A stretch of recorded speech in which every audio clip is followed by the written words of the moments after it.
Boom, boom, boom. Yo, welcome back to another Project Feline devlog with your host, me, Mario. And we're going to be working on more animation today. Today I want to do the vaulting animation. That's one that's been on the list for a bit. And I've mustered up the courage to try it out. So I'm just opening things up. I think yesterday we were working on... I forgot what we did yesterday now. I think we had done like the braking animation, like a test for the braking one, and we tried doing like the combat stuff. I did have another idea for the combat launching towards enemy pose. So I don't know if we'll get time for that, because I'll have a bit of a shorter stream today, because I'm feeling very fatigued. But we do need to get some vaults going. So I'm just trying to hunt down, because vaulting reference of the kind that I want is a little challenging to find. So I'm just trying to have a browse, because the way that I'll show you what I don't really... Actually, this is kind of interesting. I don't know what this is, but... So they vault over horses? Because that pose is cool, so I'll open that. But, and that's cool too. But what I'm, because when people say vaulting, they usually mean like parkour or something like this. And you can already instantly see, I don't know, if for those who have been paying attention to the thing I'm going after, you might just from that thumbnail see already what I don't want.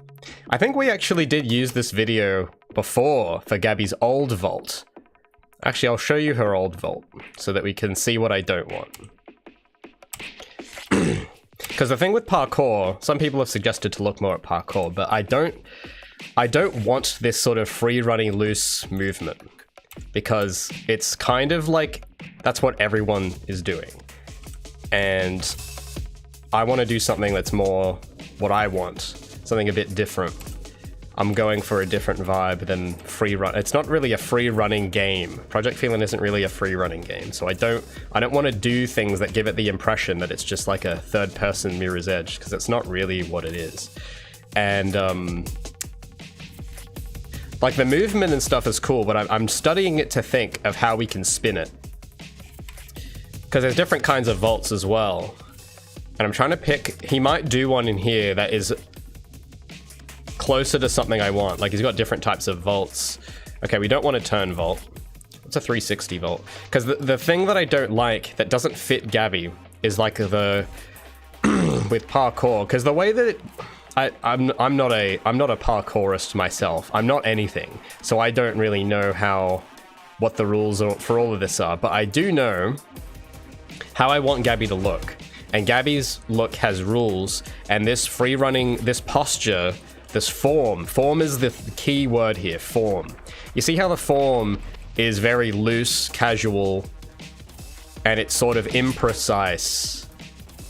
And that is not who Gabi is. Gabi is very precise, perfectionism type thing. And the reason I've chosen that is not an arbitrary decision, because I was explaining yesterday on stream that there was a kind of a link between aerobics, gymnastics, and Project Feline's gameplay. And it's this attitude of like holding yourself to this high bar, because that's what the players, when they play the game, are going to do. And I'm not saying parkour people don't do that. It's just when you look at the way they move, they aren't thinking about their form as much as like a gymnast would. They don't have very strict. It's sort of just like whatever works. That's sort of the vibe I get, is like you just move in a way that's free and flowy and whatever works. Whereas a gymnast would have a more controlled, considered movement, where it's like they are watching like how pointed their legs are, how tilted their hips are, how straight their arms are, and that type of thing. And that's the thing we've been doing with the other animations. So if we switch and make her vault look too much like a free runner, it's gonna look out of character compared to the other animations. I've heard of this one before, the Kong vault. I've heard of this one. I just don't know what it looks like. Is he gonna show it? Yeah, so something like this is kind of something we might be able to do. Like, we can borrow from this one. Because we'll have to modify it a bit. But I can make Gabi do this and fix up her form to be straighter. And still have a successful vault, I think. Because the thing I don't like about this one is his legs are bent. His feet aren't pointed. But this tuck is okay. Arms straight, legs are like together. So we might be able to do something like this. There's another type of vault as well that I've seen people do. I don't know if he's going to do it where they like kick their legs out at the end. That could be something in our wheelhouse we could try. But yeah, you can just see like the form, the posture, which again, I'm not trying to knock parkourists. I'm not trying to say it's bad. I'm just trying to say that it's not what I want. You see this sort of this let me draw over it to show you exactly what I'm talking about here. It's like this type of shape. It's not very graceful. It's not graceful. It's loose. I want something that's more parallel. The way that his arm comes out and bends like that, like just out this, I want to avoid that. That to me looks, if Gabi was doing it, her arm would be like straight or going straight down like this. And it's just, because I haven't seen a gymnast do a vault. I don't know if they even have that in their wheelhouse. So I'm trying to kind of use my observations from gymnastics and my observations of parkour to synthesize a new type of vault that would fit Gabi's existing animations and still functionally work as a vault. But there is there is one type of vault, but yeah, just like a lot of it is really in the legs, I find. When you look at the way a gymnast versus a parkourist move, it's all in the legs. It's the way that this leg is okay, but the bent leg and everything, and it's just, I've noticed that gymnasts have exercised a lot more control over their legs. That's cool though, this move. But we can't have one from under the bar because I haven't programmed something like that. I was hoping, there's some other one I don't know the name of. Yeah, there's even one called Lazy Vault. So that's a big no, we can't do anything that looks lazy. This is the one I have currently. I think this is what I used as reference last time.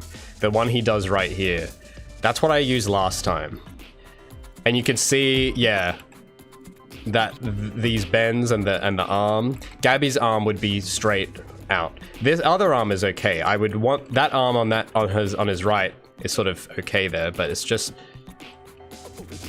the legs. Gabi's legs would be tucked tighter, and her feet would be touching there, I think. So that's what I think. Yeah. So let's look at her.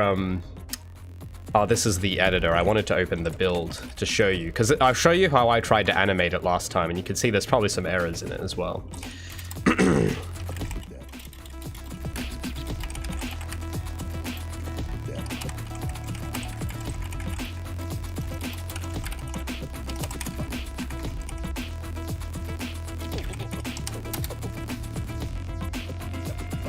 Mario's doing a Project Feline devlog? That's right, it's a me.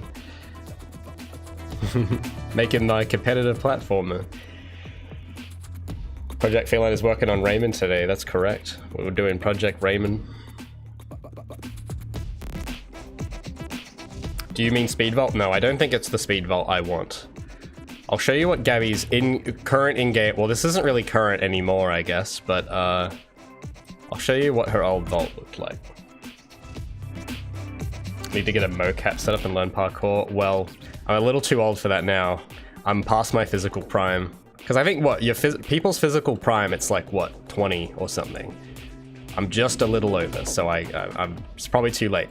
If I started when I was like 15, I'd be fine, but I chose to spend that time programming, so it's over for me. So Gabi's current vault. You can see that all of her old animations break the rules. But you can see I use that same dude. Yeah, it would have been that video because Gabi's pose is very similar to how that guy moves. And I never liked this animation. It doesn't look very cool. And it also, this is where we're also going to see a lot of that blending problems. Remember how I keep saying no blending allowed? When you have blending, you get this sort of stuff where when she when she reaches up onto this thing, it's maybe easier to see here. You see how her body like interpolates to the side? Yeah, so that's what blending will do, and I don't want blending. I don't want her doing that because it ruins the look. So that's why I'm very angry when I see blending, when the animation blueprint adds blending. Because it gives you this awkward... Yeah, you see it in her legs. They interpolate up, and then the frame rate goes back down on them. It's very inconsistent. But her back is way too... Her back is wrong. I can see it. I also animated... this has actually been sped up too. So for some of you guys that still play that itch build from like last year, you'll notice that in my version, the vault is like twice as fast because I sped it up. So I don't know what sort of torture you guys have been enduring with the slower vault. So I've actually, this animation isn't even, it's actually been sped up too. So the animation was designed for something a bit longer. So that's what I don't want. That's what I don't want. I don't want how it looks right now, and I don't want that other dude, this guy. There is a specific type of vault. And you know why else? Actually, here's another reason. Here's something else I just noticed that is also making me not attracted to this. And that is that his, and I just noticed his shirt is like the same color palette as Gabi. That's cool. But you'll notice that his clothing, the reason why I think I don't want parkour is because there's probably a reason why, but you'll notice that parkourists never wear tight-fitting clothes. They always wear very loose-fitting clothes. Their pants are always very baggy, and they wear like a t-shirt. I think even Faith from Mirror's Edge has baggy pants as well. So for Gabi to do... I have just an instinct feeling that if I try to copy parkour freerunning with Gabi's own costume, it's going to look incongruent and it won't match because a parkourist is not going to be wearing... It's not going to be wearing something tight. A gymnast, however, if you look at what gymnasts wear, they wear very tight-fitting stuff. So it would match Gabi's character design better to have gymnast reference rather than freerunning, because every single clip I see, it's always someone wearing these like cargo pants. And it doesn't, I know it's like, oh, it's comfortable or whatever. I'm not even just thinking about it there. I'm thinking from a visual, looking at the silhouette of the character, wearing baggier clothing, the distribution of weight and thickness and form. This is the, okay, actually that vault there is sort of what I was thinking. But something a bit less, something a bit tighter than this, but this sort of idea. But the costume, well, to these people, it's just called clothes. But to a character designer, we call them costumes. And the costume here is like gonna change how it looks and feels. Like if you have very baggy pants, if I put baggy pants on Gabi, when you play as her, it will feel a little bit different because the silhouette is different. And that actually does play, like, you will, that sort of thing is important. That's why a lot of strong character design, they always start with a silhouette. That's why, you know, Sonic has a very distinct silhouette. Mario has a distinct silhouette. Ratchet has a distinct silhouette. If you were to change, like, that's why the Sonic fans get so upset when Sega even slightly changes Sonic's proportions, because they do care and it does matter. Like, even the fans know. They know that it matters, but their version of noticing it is writing angry emails to Sega saying, you can't change his arm length, or whatever they complain about, whatever it is. So I have to find reference that is like, that's why gymnastics I think is sort of where I want to go, but I don't know if such a move exists in gymnastics for a vault like this. Oh wait, no, actually now that I think about it, it's not a pole vault. Maybe it is called a pole vault, but I remember when I was a little kid doing gymnastics, they have these beam type things that do kind of resemble horsebacks. Like it looks like you can put a saddle over it, and I cannot remember for the life of me what it's called. But we had these videos open just a moment ago. I don't even know what this is.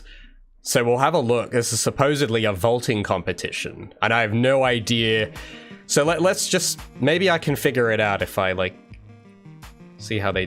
Because there is a thing in gymnastics that resembles the proportions of a horse's back, and I cannot remember what it's called. But I don't think... that's not... Okay, this is... I don't think this is quite what we want. But some of these... actually, because some of this is... If Gabi did a handstand, it would look like that. But we can't have her do a handstand as a vault, because we can't have her move too up. We have to have her stay pretty compact, because if we look at her, what she's going to be vaulting with, we have to keep collision in mind here. So if we look at the kind of stuff, she needs to be able to vault through this hole. So if we have her do a handstand, she's going to clip through it.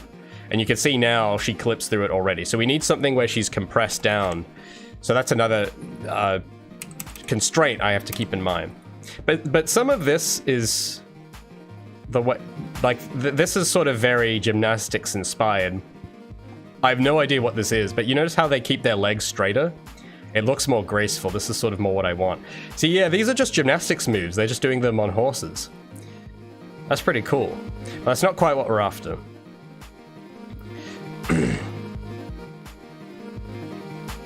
And you see, even, like, you can even tell that this is more, like, not exactly, but this is more in the realm, because even just the costume, you see how it's a very tight-fitting suit? There has to be some reasoning behind all that stuff. You never see a gymnast wearing loose clothing. And Gabi's undersuit, I know she has the armor, that's for protection, but her undersuit is not very baggy. But yeah, this isn't quite, because they don't go over the horse, they just get on it. So this isn't quite what we want. Maybe I'll search gymnast. Let's see if that actually maybe it does exist. And if all else fails, I do have a clip of Sporticus that we might be able to use as well. But I want to... Yeah, right in front of the camera. That's what it is, but I don't know if they're going to use it. Okay, well that's not quite what we want. No, okay, no, that's not the right thing. I thought, from that angle, it looked like a different thing, but that's not quite it.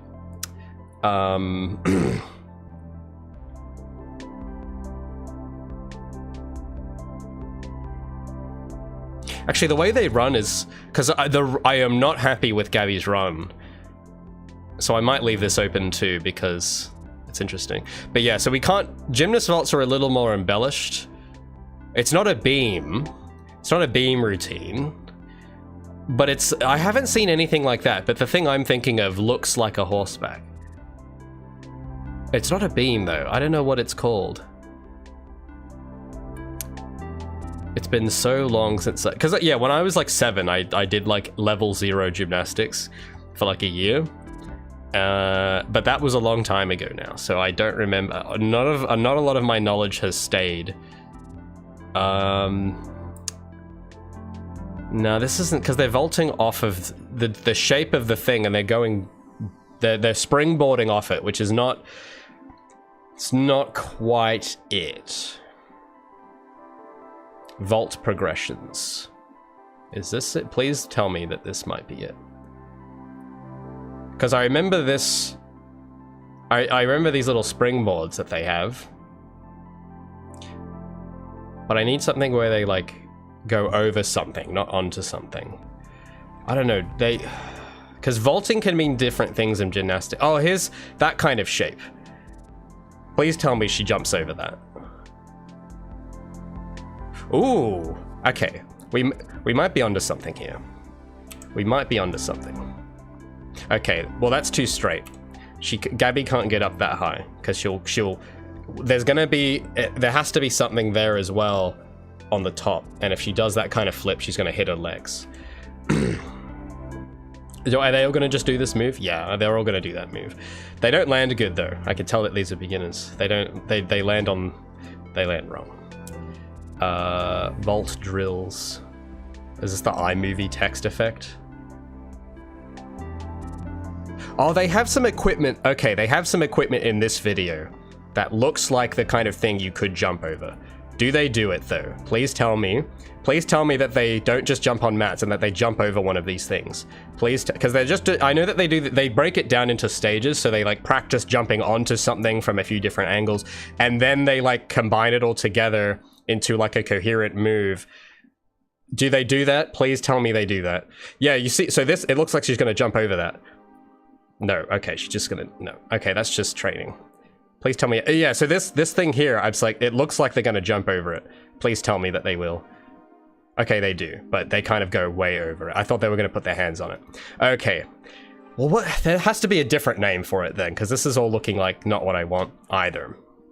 I'm trying to think of the land. Gymnastics training. Pommel horse. That's it. Yes. Thank you. Memory unlocked. Yes, these things. So the way they move. Okay. Well, this guy's being a bit fancy here. But if there's some kind of move where they go over this thing, that'd be sick. But you can see what I'm talking about. Like the posture, the form is not anything like a parkourist. So if we try to do parkourist too much, it's gonna not match. It's gonna break the rules. It's gonna be out of character. Pommel horse basics. Oh, Howcast. Let's see what Howcast has to say. Can you just get on? Okay, let's get. So 40 seconds in, we finally get it. So they're doing just breakdancing moves. Okay, well, that's not quite what I'm after. What about... Yeah, okay, let's... I mean, yeah, this is cool, but this is not... This... It is cool, but this isn't... No. What about this dude? This is a cool move, actually. For Gabi's... Because we wanted to have, like, a trick. The thing he does with his legs... We wanted to have a trick. I wanted to do like this sort of move, right? Because remember how yesterday I was saying that we need rebound animations for when she attacks something and rebounds off it? Some kind of trick like that as she's going up, maybe. But not right now. I don't want to do that one today. But this sort of, like when she rebounds off, if she did like that kind of, that sort of where her legs go like that, that might be cool. So I'll leave this one open for something else for later. Do they vault over these or do they just spin on them? All of them are just spinning. Is that all they do on these? Because I remember when I was way back in the day, I remember distinctly having to like use the handles to like tuck and jump over it. Unless that's just not a thing. So if I do pommel horse vault, maybe that'll give me what I want. Oh my goodness. Why is this... What is this video called? Ow. Ouch. Okay, well, I don't want to animate that. Oh my goodness, what is this? This is like 1990s TV editing. So is this just someone crashing into the... Ooh, okay, okay. See, this is like... It's not exactly, but... Does he do something that's a bit more lower profile? Oh, no, he keeps...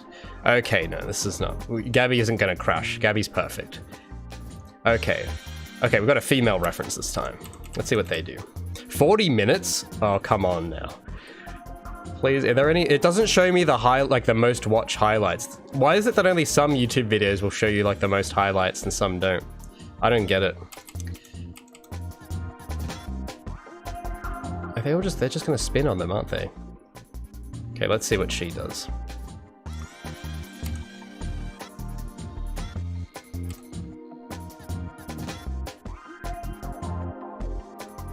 Oh, it's one of those again. Yeah, so it's just they get a lot of air time, and I kind of get it now. That the common thing I'm seeing with a lot of these gymnastics moves is that they do get a lot of air, but we can't. That's not going to work mechanically for us. We can't have Gabi have a lot of air. It just has to be maybe for like if she jumps off while vaulting, because I do need an animation for that. Maybe then this will come in handy.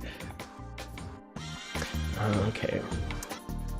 I'm starting to think more and more that the reference I'm looking for doesn't exist. Because, yeah, this is too much air, but if she's jumping off it, that's fine. But,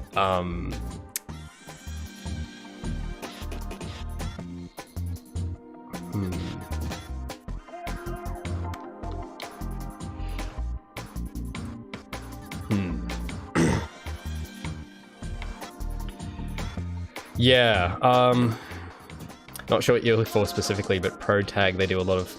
Well, yeah, see, we gotta be... Like I said, parkour is it's a different type of movement that isn't gonna match. But I'll look it up anyway. I'm a bit desperate at this point. Pro tag. What on earth is this? So yeah, by the costuming... Sorry, the outfit. I can tell this is going to be more parkour looking because of the loose fitting. Yeah, so you can instantly tell from the posing. This is actually kind of cool though. I have never heard of this sport, but this looks actually really cool. But this is not quite what we're after here. Mainly what it is, I don't know if it's just me, but I feel like parkourists and this type of movement just generally looks more masculine. And I know that it's men doing it, but even if a woman was to do these poses, to me it looks masculine. I don't know why, but it's like the kind of the bending of the arms, the arching of the back. You know, like when you look at a man's hand and a woman's hand, and the form on a man's hand is chunkier and more square, and a woman's hand is more elegant. That's sort of what I'm seeing. I'm seeing it like parkour is sort of like a masculine hand, and gymnastics is more of a feminine style. That's just kind of my reaction. So another reason why I kind of want to stick a bit more to gymnastics is because Gabi is female, so it might... But part of the reason I don't like her old animations too is it's that same thing, because I've used parkour a lot. It does look like a man. And I just don't think it quite fits her. But this actually... I would want to play this game. This looks actually so fun. Anyway. Oh, and I recognize this font that they're using. Oh... Sorry, I'm gonna have a geek out real quick. This font, I've seen this font somewhere. I might have it installed even. I don't remember the name, but I recognize this font. It's such a cool font. Anyway, they use it in all these thumbnails. Okay, so this is World Chase Tag's font choice is amazing. Great choice. The way the A goes like... Maybe I should make the Feline logo that font, because that actually... The way the A looks, it looks like Gabi's ear. So we're going to have a quick geek out about the UI and the motion graphics. See, this sort of style, this font choice and this gradient is similar to what I'm going for the UI, actually. So you see the little score thing? The only thing I need to figure out, this bit of a tangent, but for my UI, one thing that's really frustrating is that Unreal doesn't let you do drop shadows by default. I mean, it does, but you don't get soft drop shadows. And if you'll notice with all of these graphics, they all have they have like an outline and a soft drop shadow on them. And I've been trying to figure out how to make drop shadows like that for like months now, and I don't know how to do it because Unreal's UMG tools are just not great. So that's just an observation I thought was interesting. So they have the gradient, the drop shadows, and the sick font. Because you see this little metric in this. It looks a little like the UI I'm going for here, this little box here. With Gab, you know, on screen, she has her speedometer.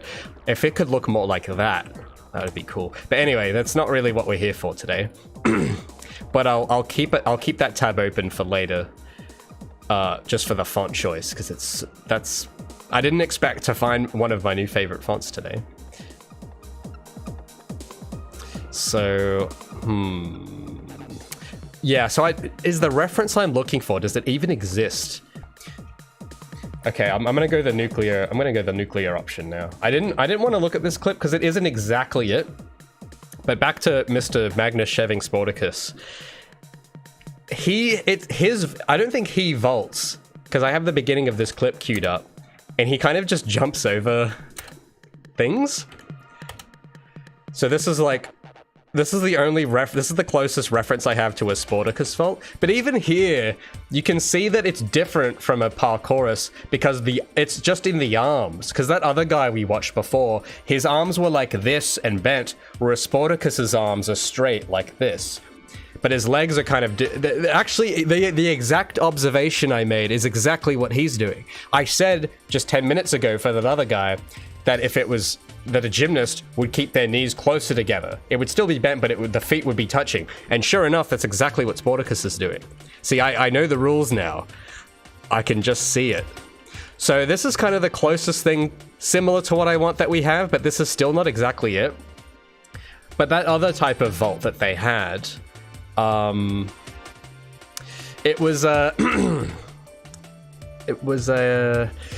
I'm trying to remember the thing I typed in. There's a intermediate parkour vault. There's a certain type of one where they reach out their arms, and the end we already. Did we watch? I don't think we watched this one yet, because I want to blend one of the ones he's gonna do, which I think this is the diving Kong. I think that's the name of it.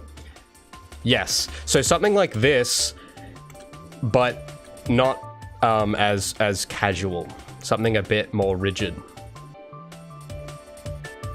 But actually, is there a version of this where the hands don't jump between the 2 points? Because I have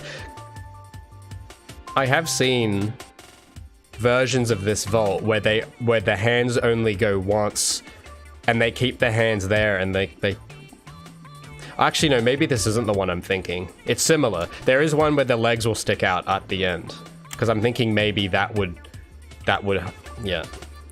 So I just need to figure out how we can synthesize a new type of vault. Oh wait, what was that he just did?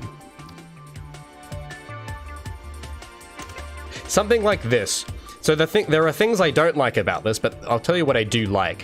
One thing I do like is this starting pose. You see, this is sort of more like, it's got straight legs, straight arms. He kind of goes, it breaks when he gets here. But imagine we did this, but we kept Gabi's legs straight. And then she starts to tuck her. I think that's what I was thinking. But something a bit more straight.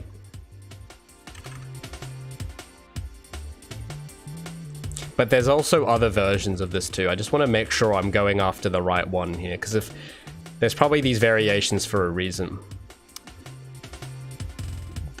What's the vault? Hold on, what did he do there? Oh, okay, no, this was the one. Sorry, it wasn't the other one. It was more like this. But I can see this might be more difficult because of the way the legs bend. So if it was Gabi, she wouldn't have one leg sticking out. She would have them both sort of doing the same thing. I'm just trying to think, because you also have to just picture this with the camera behind him of how that would look. But I like this one because the arms stay straight. It's just the legs. And it's just, it'd be great if he didn't film it with that bush in the way. Okay, here we go. He's doing it from, we can see more of his body. These poses are a bit more in the library of what we can do. It's still a bit of that parkour casualness to it, but it's in the realm. It's sort of in that realm of what we can actually, what will look good. So what I'm going to try and do essentially is mix this move with Sporticus's posture, the way he would bend his legs and do his arms. So this is close. The only thing I don't like is just how the legs are not matching up. So I think Gabi's legs would stay straight. They would compress up and then straighten, and then as she's sticking her legs out, this is actually okay. So this is like the closest one I can find that is sort of matching. It ticks some of the boxes of the rules. So I'll pick a pose to start on.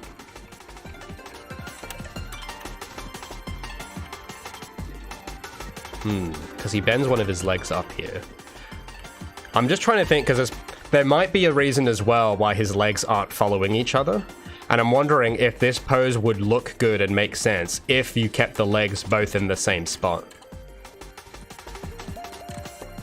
You might, maybe. Like, I'm looking at his right leg, and if I had the legs mirrored to stay in the same spot as his right leg, let's put this on loop as well. So I'll start a loop from 8, 16. I have this plugin that lets me loop, and then 8, 18. It looks like about 2 seconds. Okay, it's longer. So we'll do 8, 18 to 8:28, 10 seconds.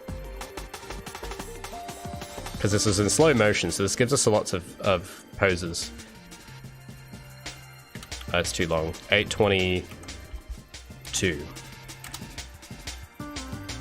And we'll do 8:18. Maybe 8:20. Okay, 8:20, no. 8:18. Time code.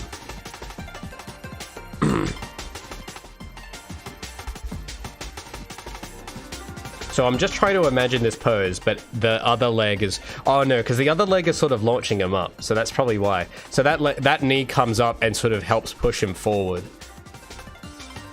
So what if the right leg copied the left leg? Would that work? I guess Gabi could do that, yeah, because then she would tuck up very quickly. So I'll start here. This will be the start pose.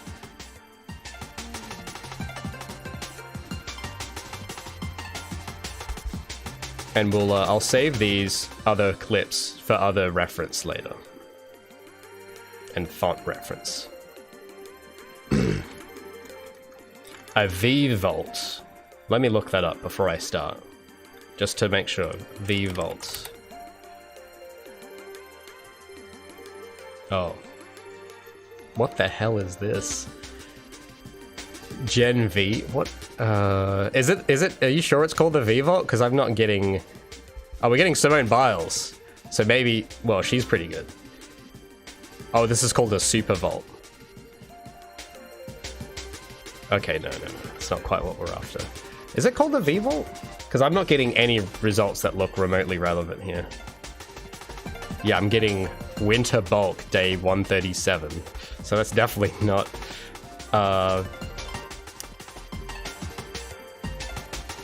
Men's Volt? Well, that's a man. And that's got... Yeah, when I see that shaped thing that they have, it's like, that's not... it's not it.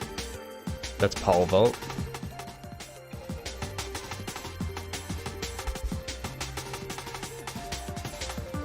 The V-Volt. I'll type in the V-Volt. Because I'm not getting... I'm just getting, like... Whatever the... What, like... Is there something... Because I don't know what this is you're telling me. Is there not a more specific name I could type in? Because YouTube... You know how YouTube search is nowadays. It never gives you what you want. So what's the YouTube search safe way of looking this up? Try Mixamo. Oh, no. We're not going near Mixamo. That's what I did on her first model, and it looked awful. It looked like Mixamo. Everyone uses Mixamo now, so it's a kind of a giveaway. If you use anything from Mixamo, like, you know that game that got really popular, but the review score was awful, and it was some like very rushed asset flip, some tower climbing game going up, I think it was called, and the entire movement system and animations are all Mixamo, and it's very obvious. So I don't want to... No, we're not going near Mixamo. It looks cheap.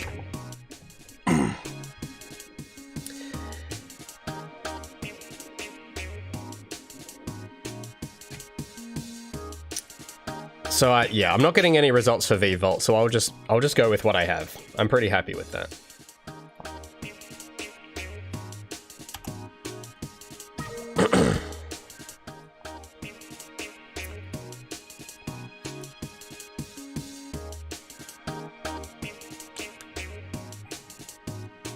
Alright, I need a new animation clip.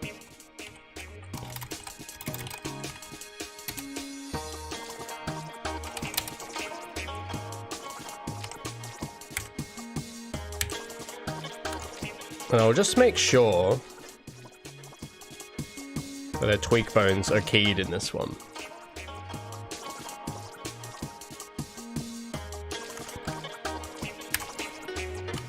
And then I'll turn those back off.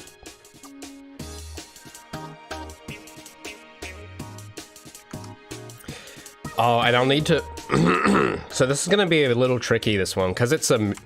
I'll have to open Unreal again to show you. Because this is going to be like the ledge grab, where the actual character is going to move physically.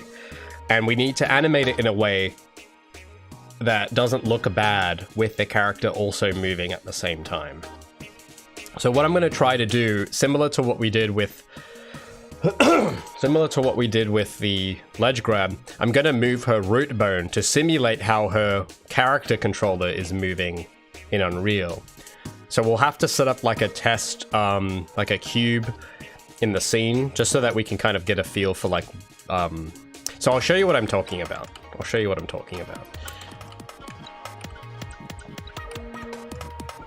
So if we go over here, if we watch her, oh, oops. Show collision. So if you watch her movement, so you'll notice something, the animation doesn't match here at all, but you'll actually notice that her movement component shrinks. And the reason it does that is so that she can go through, she can fit through these gaps, like so. I know her mesh is clipping through it, but if you actually just look at her capsule wireframe, it actually shrinks so that she can make it through these. That's why a lot of that gymnastic reference wasn't going to work. And you notice how she moves. She moves up, across, and then down. So we need to copy that kind of movement so that the animation will look right. So we'll create a we'll just create like a box.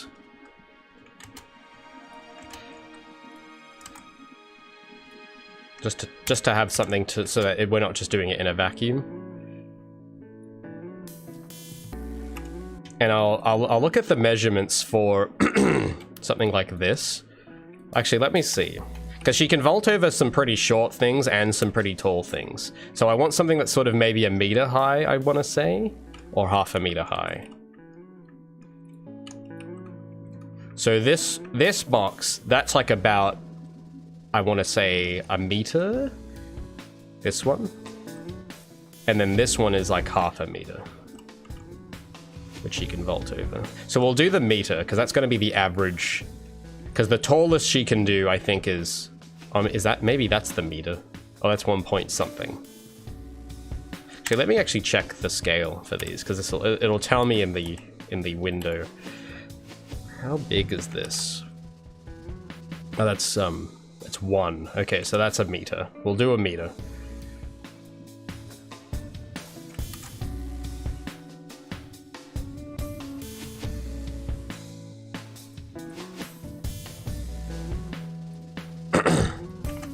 I think it should already be... Wait a minute. No, it's 2 meters by default.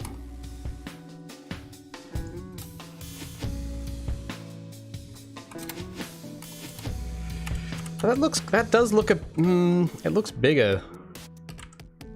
Oh no, it's about the same. And we also need to know something else. Give me a sec.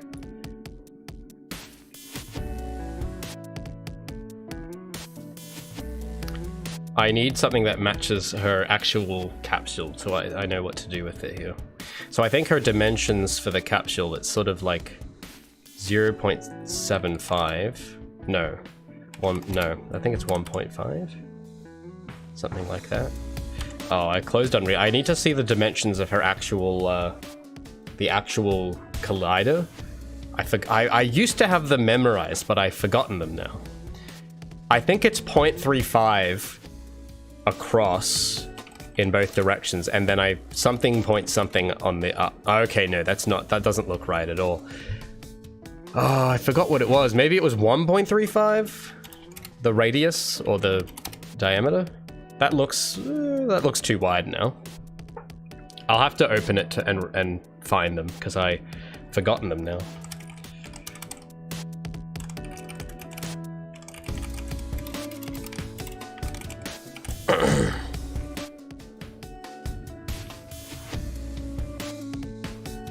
No, that's not Gabi. That's Gabi. So if I go to her capsule component. Oh. So no, but that doesn't look correct. Oh, half height. So I have to do 0.75 times 2. Which I think is 1.5. Okay. But what is the radius? So, so it's double this then. Okay. So I was half. I did recognize the numbers, but the numbers are for the radius, not the diameter. So I did have them memorized. Yeah, so 0.7, 0.7, and then 1.5. So that's her actual size in the engine. And I'll just parent this to the skeleton so that when I move her root bone, it'll move. Oh, why is that not moving it? Okay. Well, I was... Okay, never mind.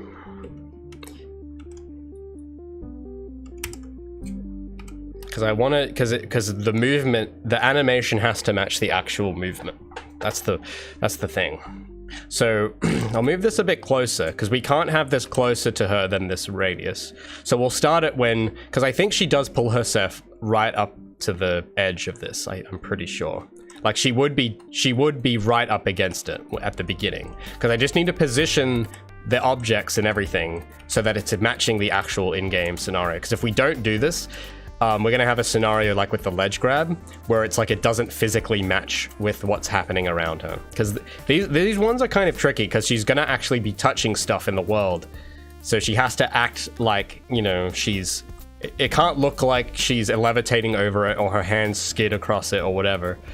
So if we look at her collision, so yeah, it gets right. Oh, it gets a little bit further away, actually. Does it let me? How close does it let me get? Because it does it automatic, and I don't want to. Okay, so we're right up against it, and if I start turning, okay. And then it puts me a little bit further away. It pushes me away from, and I remember programming it to do that so that the camera wouldn't clip. I just want to see the direction it moves when it goes up. Actually, there might be a curve that shows me the actual movement in the editor.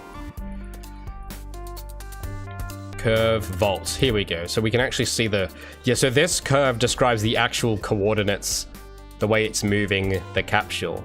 So it for the first, like, for frame 0, the Y is going forward. So she's moving forward at a constant rate.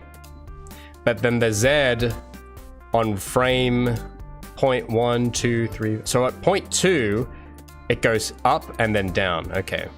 So we need to animate her root bone to do this. That's essentially what we're doing. So I guess we can hide this for the moment. Oh, oops. I didn't mean to move that.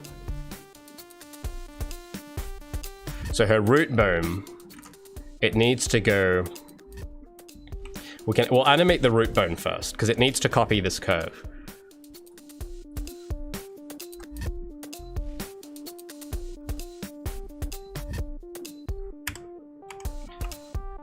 So it needs to... because I don't know what these 0.5 and 1, I don't know how many frames... It doesn't show me it in frames. I think it's in seconds. So if there's 30 frames in a second in my one, so this is over the course of 30 frames, and 0.2% of that will be something. So 0.5 will be 15. So we'll make it 30 frames, the animation.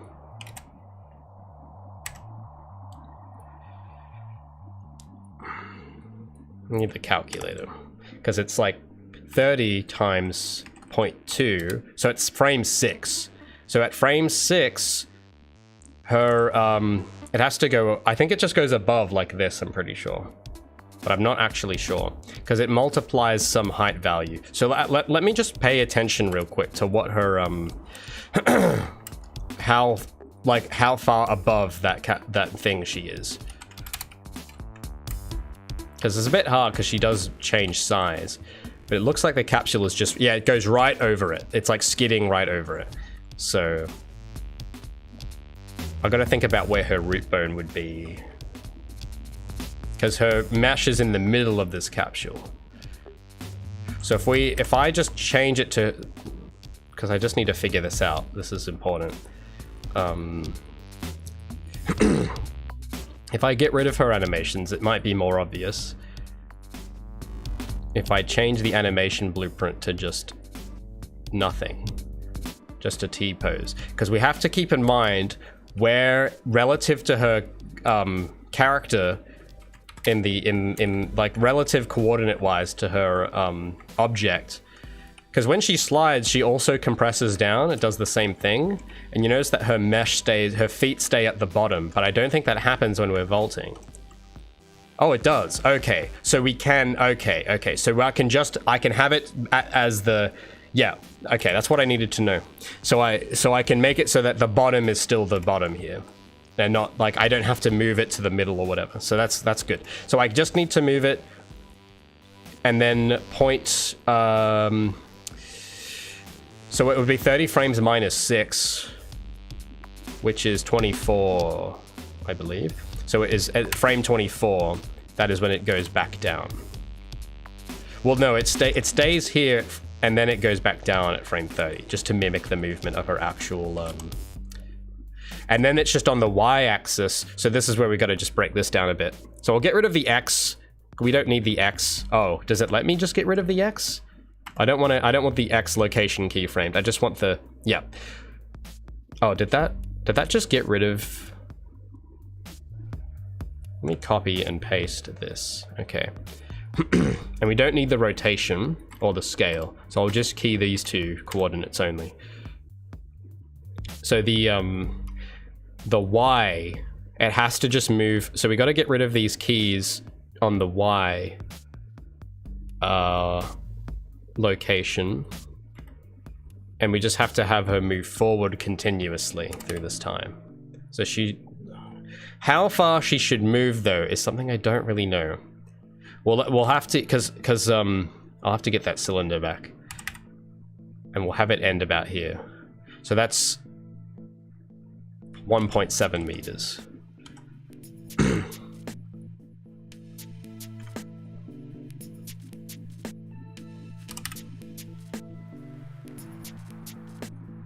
Minus 1.7. Oh, no, that doesn't quite work. So she needs to move more than 1.7. Oh, it didn't type it in. Why is that error evaluating number? Excuse me, I don't think so. 1.7. Okay, now it's working. And it's added all these. Okay, let's get rid of that. So now it's moving just like she does in game. But it's very slow, so we'll have to speed it. We'll have to like speed it up. Well, yeah, I need to speed this up to match the speed of her vault now. So it's proportionally correct, but it's playing too slow. And I need to change these to linear curves. So now it's perfectly matching how her actual collision moves. And I've just noticed another problem, I think. Oh no, maybe that is correct. Let me just check the curves one more time.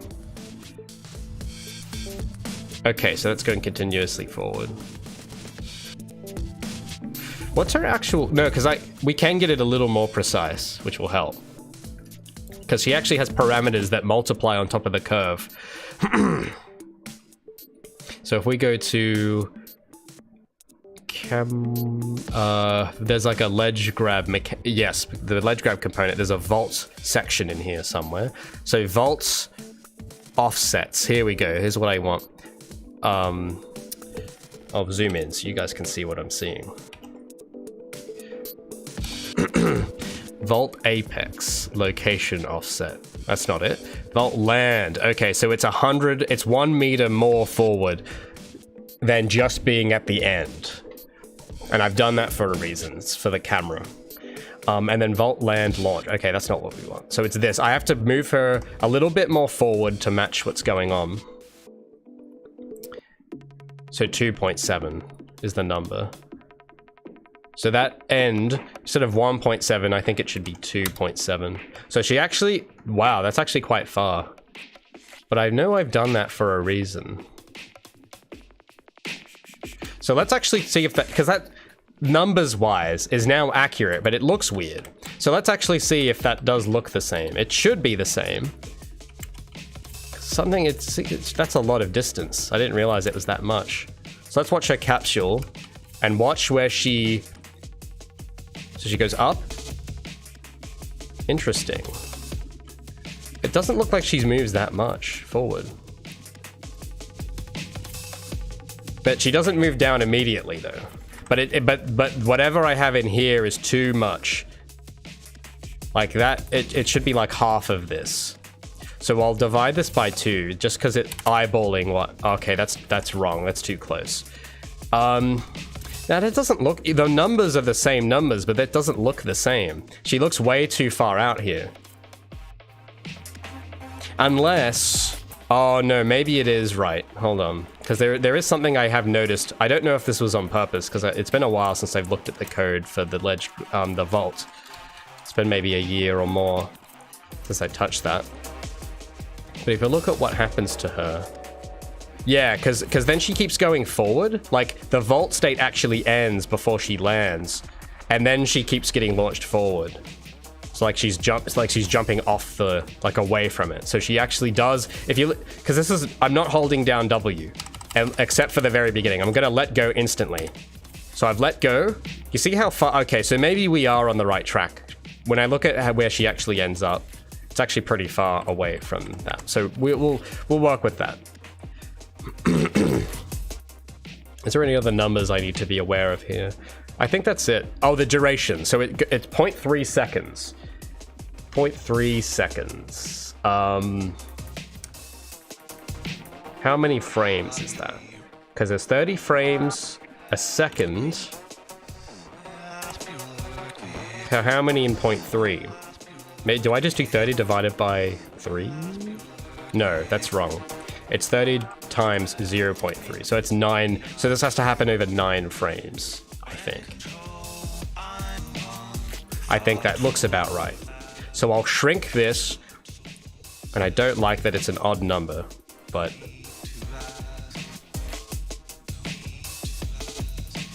we'll do 10 frames. So it's even. One more frame is not going to hurt. So now it kind of matches the actual vault speed now. So now that we have her moving like she does in engine, because now we can see it in context of how this posing will look. And that's very helpful. If we just did it with her standing still, we're not going to know. We're not going to know if we get something wrong as much. But this makes it easier. So this is going to be 10 frames long.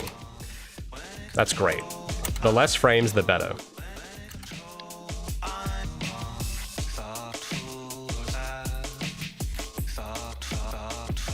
So now we need to start posing her to match, because this obviously is not gonna. It's obviously not gonna cut it. She can't T. Gabi, I know you think you're like you could do everything you want, but you can't T-pose over a cube.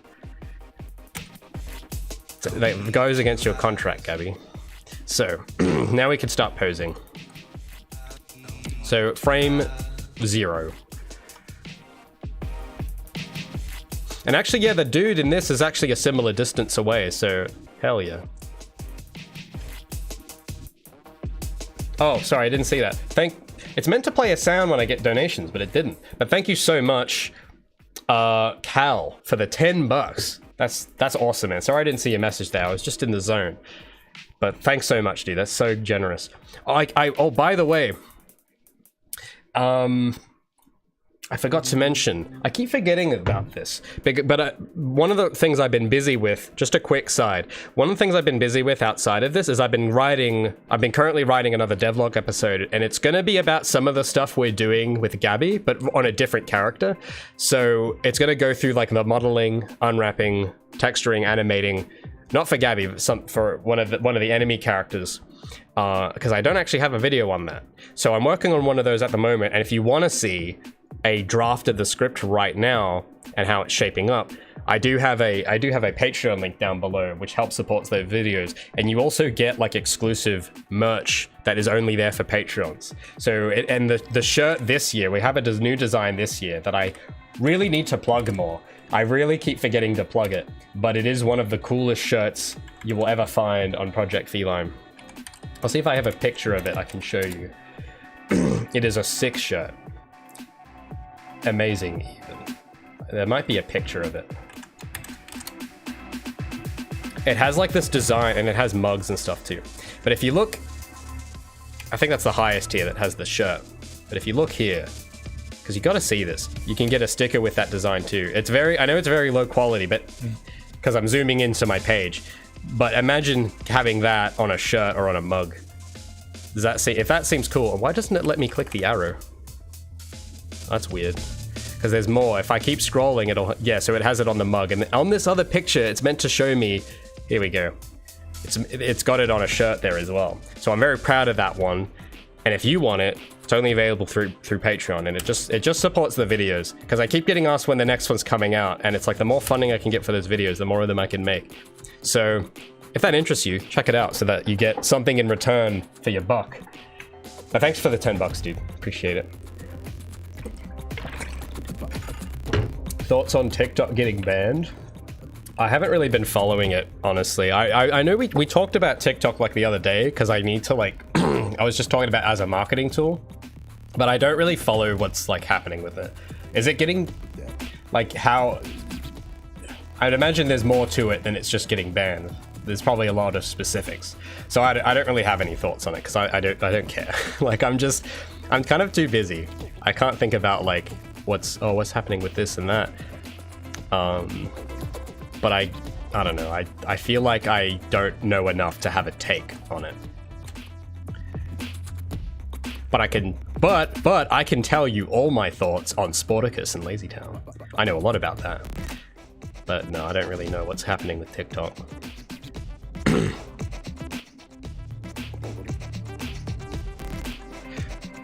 So I can get rid of the calculator now. Parent company sells it or it gets banned. There's more to it probably. That doesn't sound, it sounds too simple. Basically, I'm always very skeptical when people use the word basically. I'm imagining there's probably a lot of that's probably more to it than that. Is this some big thing in the news? Is this one of these big hot things right now that's in the news? Because I don't watch TV, so I don't know what's if this is one of these, if the Senate is involved or something. It sounds like one of these things where like it's the courts that are trying to do this. In that case, it sounds like it's very complicated, and I need to, well, if I cared, I would research it more and come to a very based and nuanced, because I feel like it's probably very complicated. But yeah, I'm not really paying attention to it.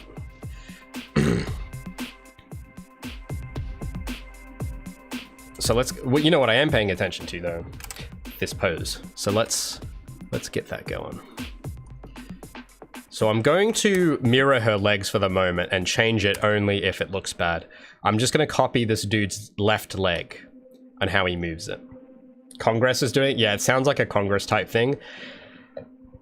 And the last time I heard about Congress doing something, they were like interrogating Mark Zuckerberg and they're making a fool of themselves.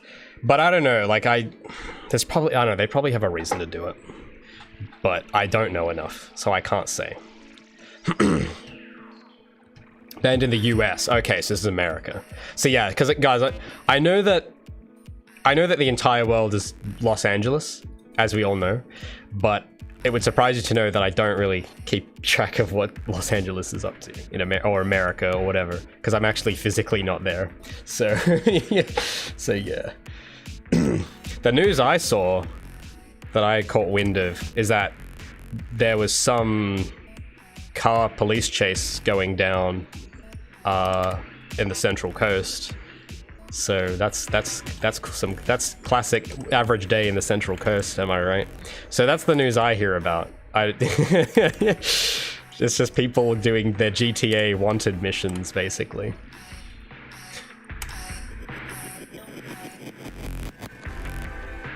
It may get banned if ByteDance doesn't sell because Americans fear China gaining. I mean, I can't look. That's a very brief summary, and there's probably more to it, but that doesn't sound too bad. But there's probably more to it than that I'm not seeing. Oh, sorry. You're lucky I was looking at Twitch chat right now. we have first time in a while now. Someone has redeemed Gabi Trivia.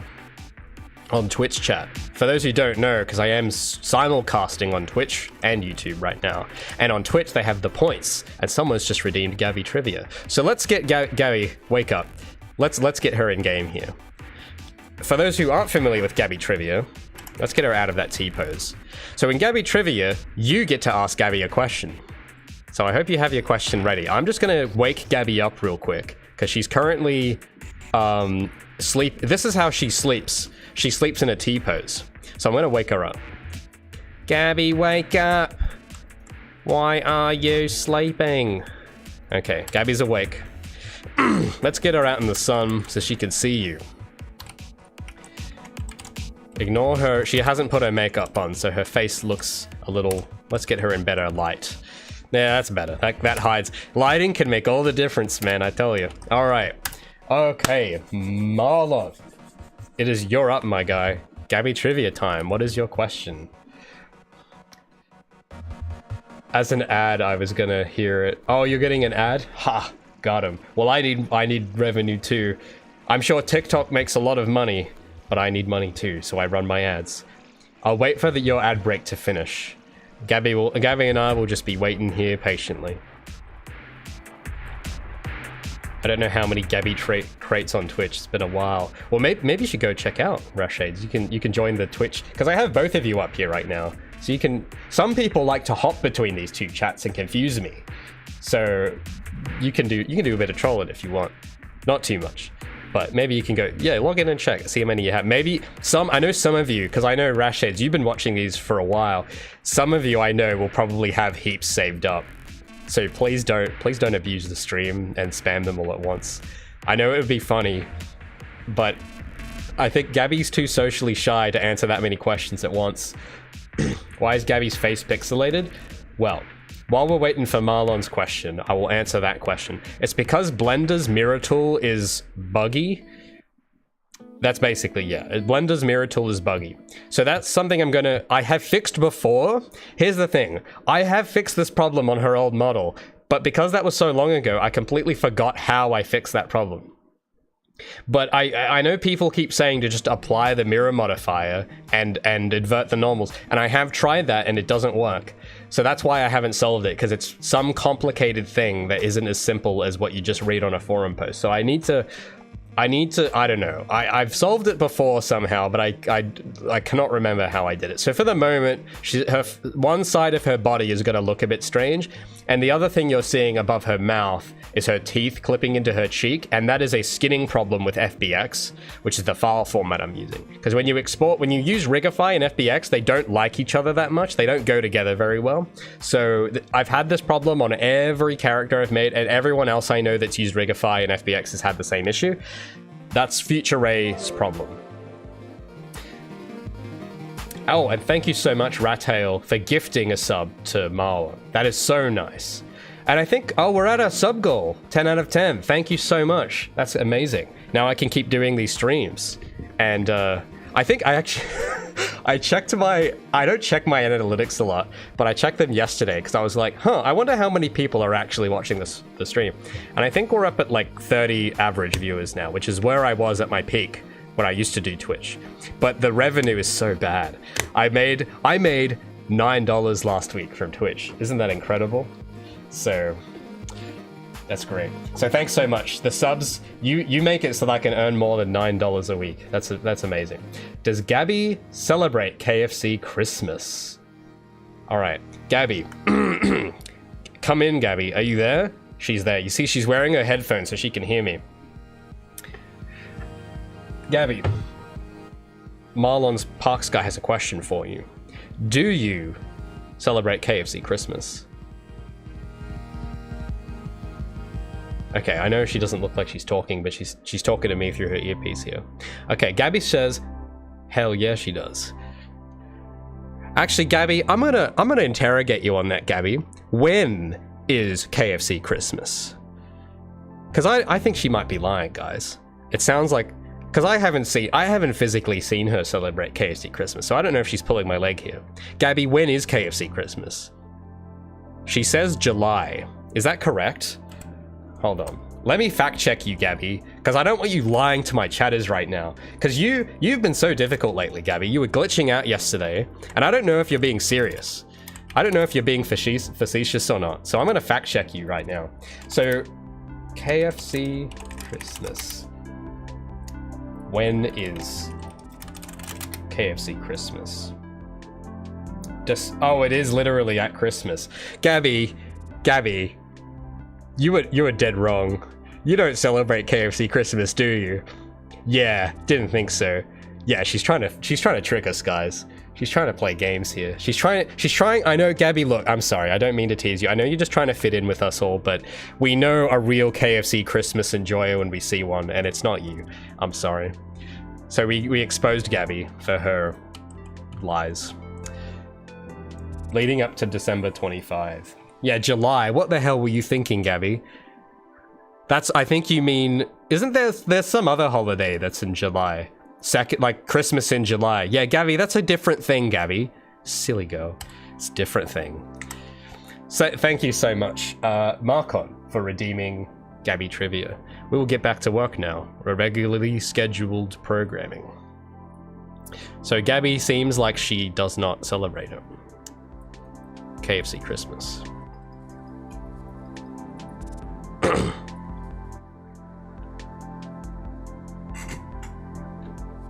Have I tried using custom normals? This entire thing is custom normals. Hell yeah, I've used custom normal. That's why it's glitching out, because when you use the mirror tool and custom normals, the mirror tool doesn't like it. It goes, ew, custom normals, and then it does this to the half the model. And I've tried everything people have suggested, I've tried it, so don't, just ignore it right now. I'm not gonna bother fixing it now, because every single thing anyone has suggested hasn't worked. And it's not a terribly high priority. Because we can do this later. We can animate it without the normals being perfect, so we will. That's future Ray's problem.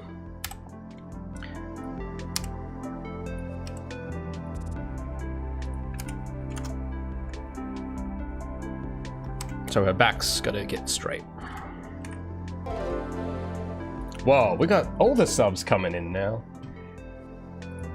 Thanks, Seam Skulls, for subscribing. We're at 11 out of 10. That's amazing. That's like an IGN review score right there. 11 out of 10 subs on the sub goal. Thank you so much.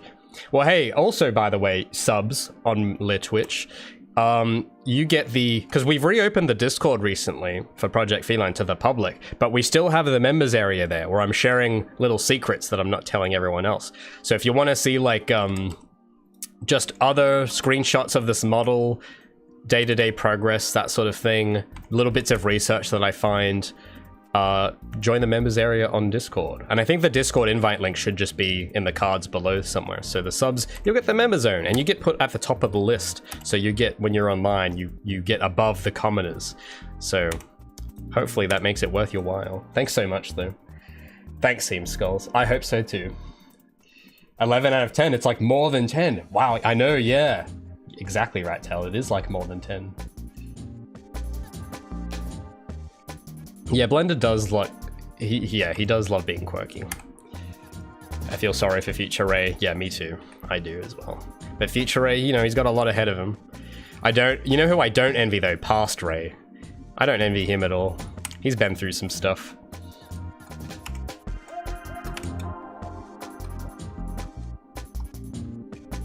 How are you talking to Gabi? Through her headphones. Let me show you. She has, the headphone model, I'm still constructing it for her. I've just given her a pair of prototype ones. So the textures on them aren't finished and the mesh is, oh, Unreal. Are you gonna let me move the, oh, I had the console window up. You see here, you see these little headphones she's wearing? See, that's how I talk to her. Because, yeah, so I have my mic plugged into my computer and then I feed that into Unreal where that goes through her headphones and I can communicate with her. And that's how I can ask her stuff. That's how she talks back. And that's how, yeah, that's how we talk. That's why I don't need friends in real life, because I can just talk to the little person in my computer. I also talk to her through the blueprint code. I give her instructions, I give her commands, and she does them. So that's how, and it all happens through this headset. So if we lose this headset, I will never be able to talk to her again. and it'll be like when Boo lost. It'll be like when they destroyed Boo's door in Monsters Inc. If we lose this headset, it's like destroying the door, and we won't be able to see Gabi ever again. So we got to make sure we keep those safe. So no one better jump in and steal them, okay? Otherwise, it's bad news. Otherwise, it's actually over.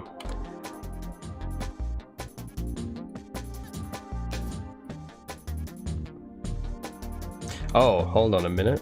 Because I just have this one... There's a thing at keyframe 1 that shouldn't be there. There we go.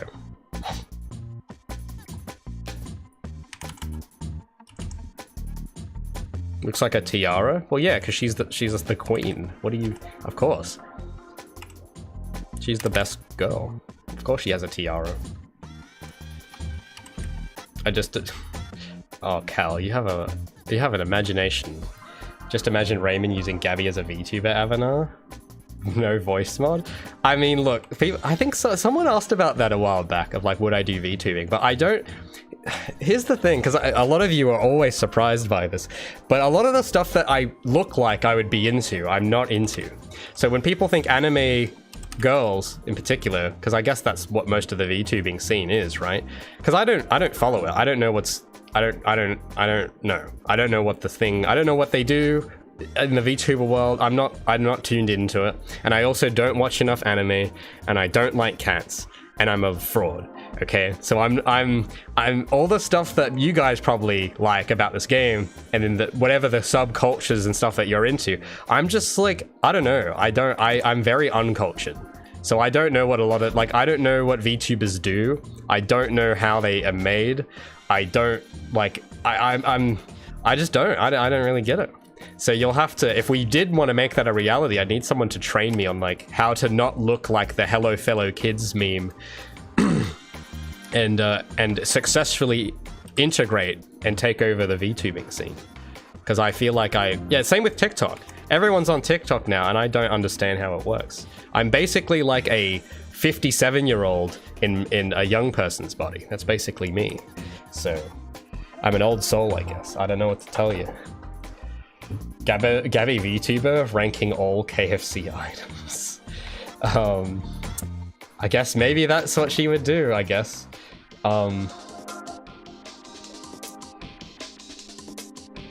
Gotta start marketing on TikTok before it's banned. Actually, yeah, that is a good point, though. That is a good point, though.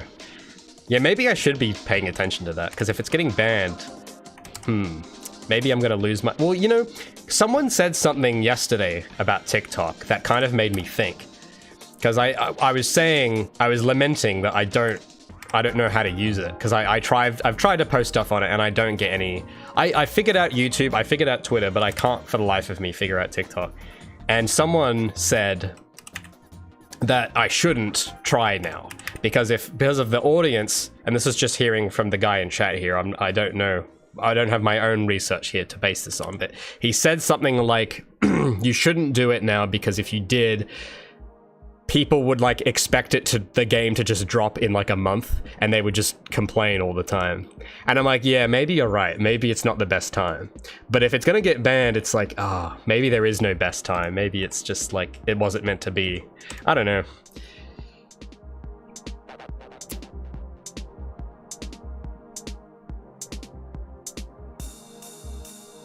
Honestly, you look just like a mix of Porter Robinson and some dude that his name escapes me at the moment. That is an oddly specific mix. I look like Porter Robinson? Do I look like Porter Robinson? Isn't he, like, cute?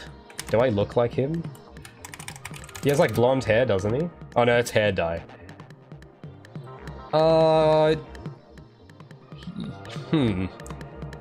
He's got the nose. I think we have a similar nose. We have a big nose, but I don't really see it. He does look a lot... I think he looks a lot like a skinny Nick Robinson, and I think that is literally because they are brothers.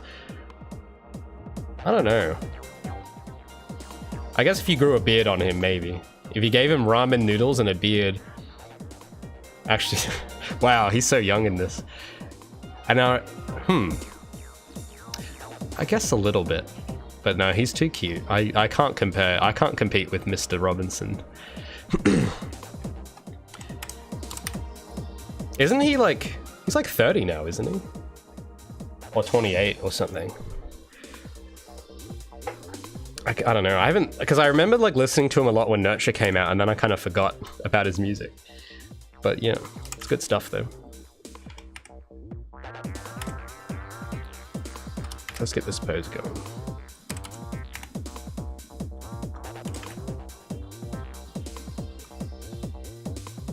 Oh, he's dropping new music soon. Oh, cool. I'll have to keep an eye out. If it gets banned, you'll still have non-American markets. Well, yeah. Well, hold on, non-American markets. Well, wait a minute. Hold on.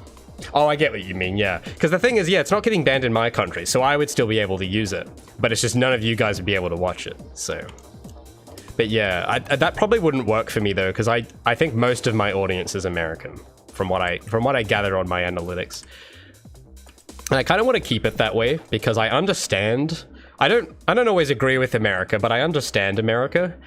But a lot of other regions, I culturally just I'm not familiar with, and I don't really get it. Especially like China. I've had a lot of people like write to me saying, like, especially publishers, like I've had a lot of Chinese publishers come to me and say, oh, you should you know, sign with us and we'll get you big in China. And I just like, look, I don't think you want me being big in China. I don't think I'm the kind of guy that is compatible with Chinese values. Okay, so I've kind of just ignored most of those emails. And also copyright is a nightmare in China, so I kind of don't want to be known there. I don't want any presence there. But I know some people have tried to push me to doing that. Like there used to be like a group of people that would just try and re-upload all my videos to some Chinese YouTube or something. And I said, look, can you not? Because it's not your stuff. And I kind of don't want, because imagine if, I don't know if they have done this, but imagine that someone uploaded my Screen Australia video in China. I'd be in big trouble, probably. Even though it's not about the Chinese government, it's about a government somewhere. And I have a feeling that they just wouldn't, I don't know, I have a feeling they wouldn't like that kind of video. From the surface I know about that culture. So it's just, yeah, I try to just stay to America. Even Australia, I don't want to get big in Australia. I don't like Australia. So I'm just trying to stick to America. Because I feel like I kind of get it. And Australia is way too niche anyway. There's only like one game in Australia that people know about, and it's just Fruit Ninja. So it's like there's not really much going on. Oh, this is an interesting. I'm just trying to look at the legs. The legs have to come up a bit more. Okay, this doesn't quite. I think it's the back. Yeah, it's a bit better.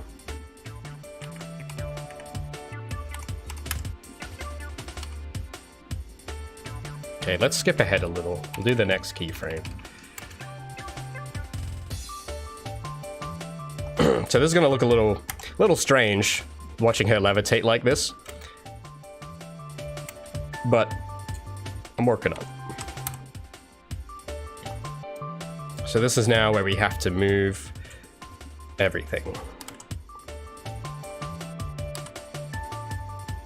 We might even use her center of mass. Oh, should I use that bone? Because I always am very careful about using the center of mass bone.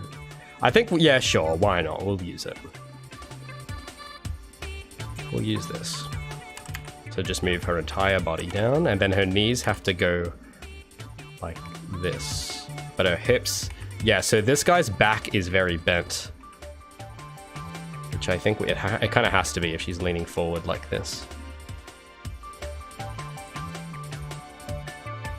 Yeah, Fruit Ninja's Australian. Yeah, that's like the only game anyone ever talks about in Australia. If you go on like the news or whatever, like anyone that isn't a gamer or whatever, you know, they'll, because I see these articles pop up from time to time from like ABC, and they'll be like, they'll try to kind of artificially pump the Australian industry of like, the Australian industry's booming, and then here's why, and it's just Fruit Ninja, which was released 15 years ago. Hollow Knight, which was released 5 years ago. Like it's nothing current. It's all this like, it's like Hollow Knight, Fruit Ninja, and Cult of the Lamb, and Goose Game. That's it. That's all anyone has ever heard of from Australia. And yeah, I'm not saying that's all there is. There's probably like more little niche indie, but I mean like mainstream appeal that people have heard of. That is it. There's no big franchise. There's no Skyrim. There's no Crytek. There is Borderlands, but that was like 17 years ago. So that doesn't like that. All of the stuff that people would know as like a big thing that is Australian made is all not from the last. It's not recent. It's all stuff from like more than 10 plus years ago, usually. So that's why for me, I'm not really too keen on just focusing on Australia as a market. It just seems stupid because it's like, yeah, there's no industry. That's kind of mainly it compared to America, anyway. America is way more. It is. They. I guess there's a reason they call it the land of opportunity. Because I mean, is there a single Australian in chat? I would doubt. There might be like one, but I would doubt if there was more than like a handful.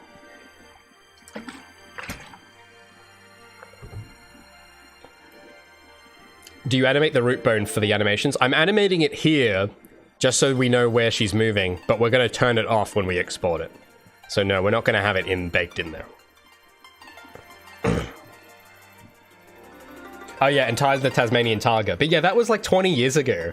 That's like an old... I don't know... Does that studio even still exist? That was like Chrome Studios or something. I don't even know if they exist anymore. Because a lot of those companies, like, there was a period between like 2010 and 2015 where everything just shut down and the industry basically died and it hasn't recovered. People are trying to say it's recovering, but it's... there was some quote I saw that described the exact issue that it's having right now. And that is that the industry might try to come back, but who is going to lead the new wave? Because nobody has any experience. Because all the companies, they all went overseas. So it's like, all you have is just university students. And that's not really enough to... That's why they have all these government grants now. They're trying to artificially pump it to...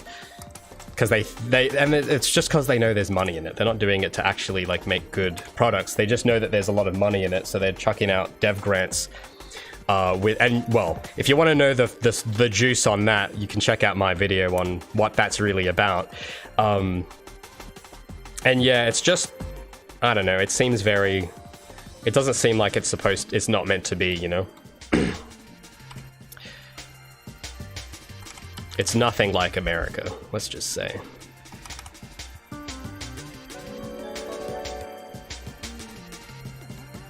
Or Japan. Japan is like even more, my goodness. What I would give to have like the Japanese work culture in Australia, oh my goodness, that would be a dream. But living in Japan is difficult, and Australia is probably is culturally very not Japan. So it's probably not gonna happen. Thank you so much. Wow, more tips. Cal, thanks so much for the $5. Thank you. Oh, guys, you're being so generous today. It's made my whole week.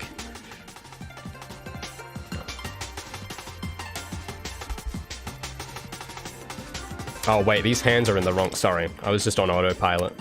Just thinking about... Because, yeah, because I've met some people that are, like, trying to get jobs in the, like, AAA type stuff. Not indie. That's why I'm doing indie, because I feel like indie is sort of all there is. Because all of those games I just mentioned, besides Borderlands, were all indie games. Like Goose Game, Coddle the Lamb. Well, maybe not Coddle the Lamb. They had a publisher, so it doesn't really count. And Fruit Ninja. Those were all indie games. And Hollow Knight. You'll notice this trend where any Australian game that anyone's ever heard of are not AAAs. They're all indies. So that's why for me, it's like because everyone that I knew, because I used to teach, and I would see these sorts of people that would like, they kind of end up, they do slot machine games. That's sort of it, job-wise. It's like you have creative agencies, non-gaming stuff that uses gaming skills, like gamification or whatever. That's usually kind of all there is. So it's, I've seen people like give their hopes up of like wanting to make video games, and then they find that all the jobs running at the moment are all just, design a UI for the pokies. And it's like, oh, okay, is that it? So I had that same feeling when I first looked at what was out there, and I was like, oh man, this sucks. It's just lame. So that's why I think indies are going to be sort of If the industry is going to come back, which I don't think it will, but it'll be through indies if it does happen.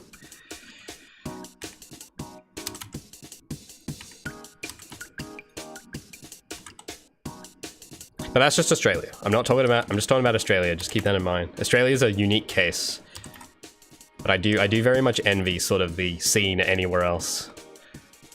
Because not only is it like there's more things going on, but I think just the general, there's more knowledge and the standards are a lot higher. Because, you know, you've got people that actually are professional. Whereas here, it's like, it's very hard to find because, yeah, all of those people were there for like 2K Australia 15 years ago and they all went to America or Canada and they're not around anymore. So, yeah. Gabi mascot horror game win.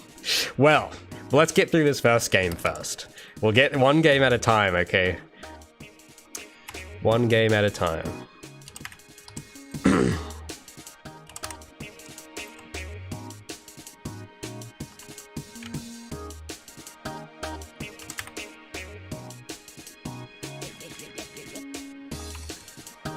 I'll lead the new wave.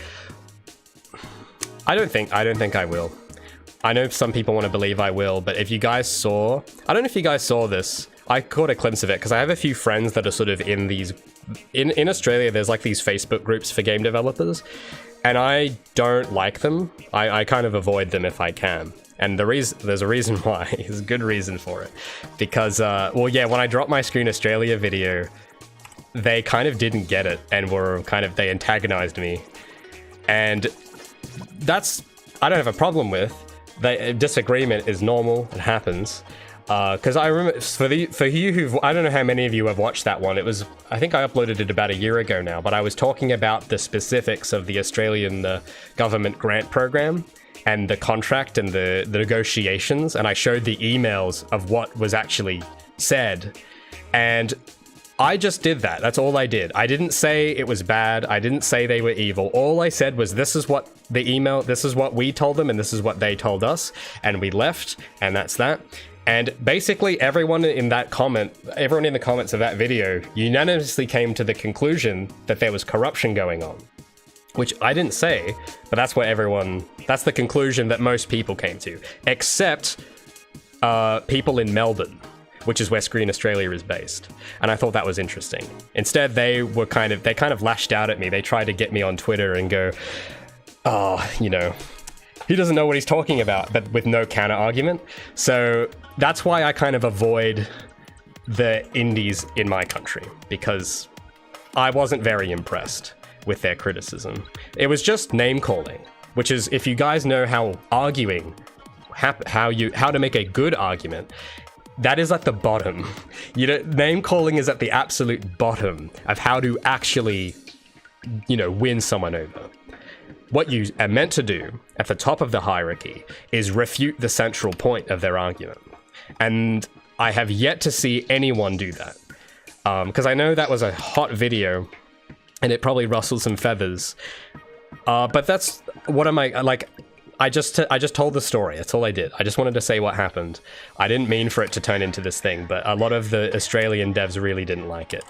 And they kind of would just say, oh, this guy's stupid, and just call me names.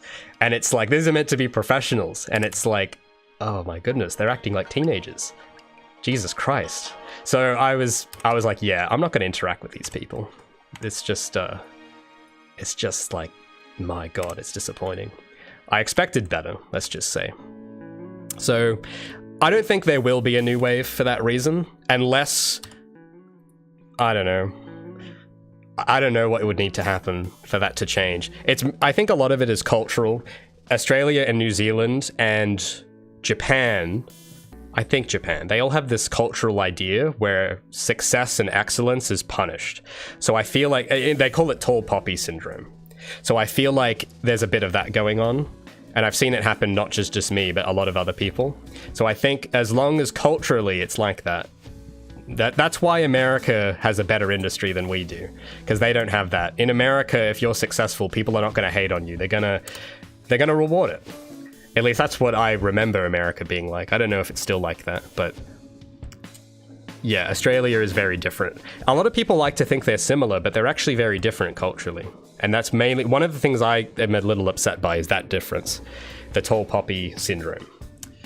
Or the crab bucket mentality. That's another name for it. The crabs in a bucket mentality. But yeah, that's a whole other topic. We'll maybe another time we'll get into that.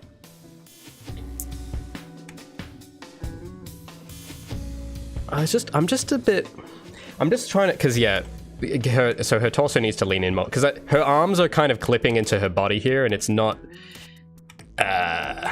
so good. This is a bit better now.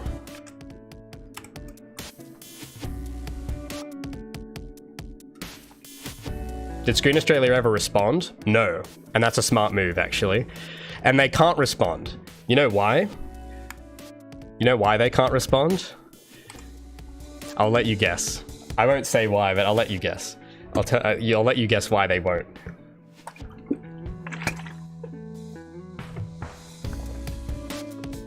Gabi could be an amazing mascot character. Well, that's the idea. That's what I'm trying to go for. Thanks, though. Oh, Girl Flesh has enough for Gabi trivia, but you're gonna hold it? You're making me anxious now. I like seeing these mid-animation things. Oh, thanks.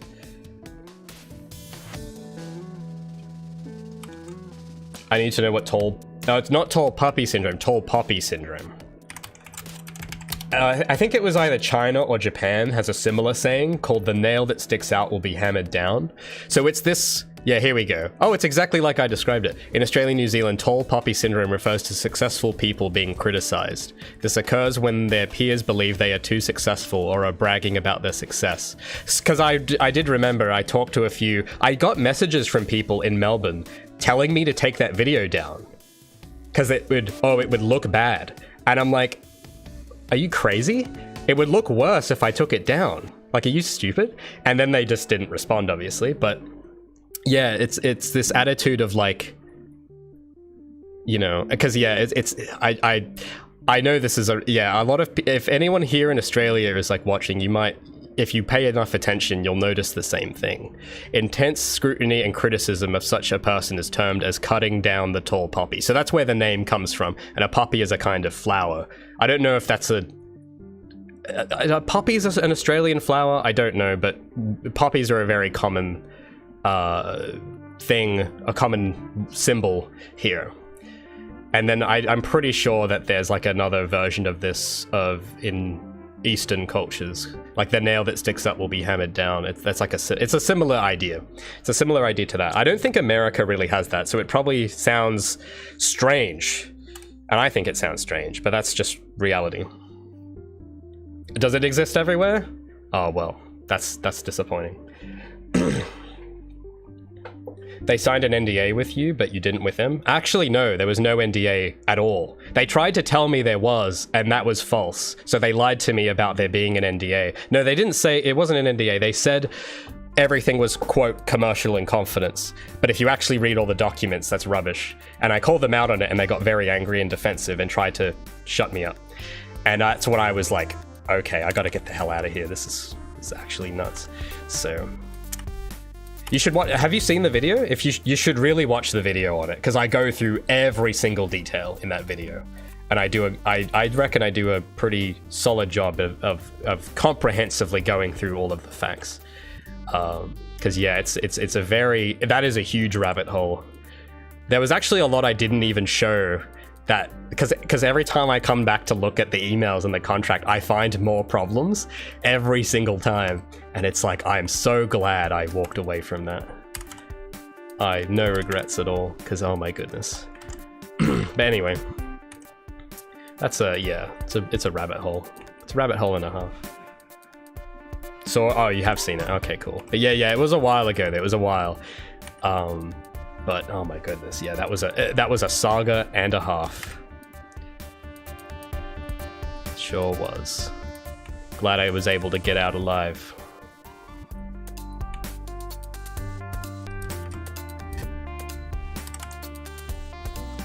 Glaive can confirm it was good. Thank you. Thanks. I mean, I tried my best. That actually, it did take a long time to make that. It took like 2 or might have been more than 2. It might have been 3 months to produce that. Because you have to be extremely careful, and I was. Every single sentence was revised like 3-4 times to make sure it was perfect. Because I know that if I'm going to go out and publicly criticize something, I have to have my ducks in a row. And I did. At least I like to think so. So I don't want to ever have to make a video like that ever again, though, because oh my goodness. So I'm trying to avoid any kind of situation where something like that will happen. So yeah. I would not choose ever to go through that again. It's just a big waste of time.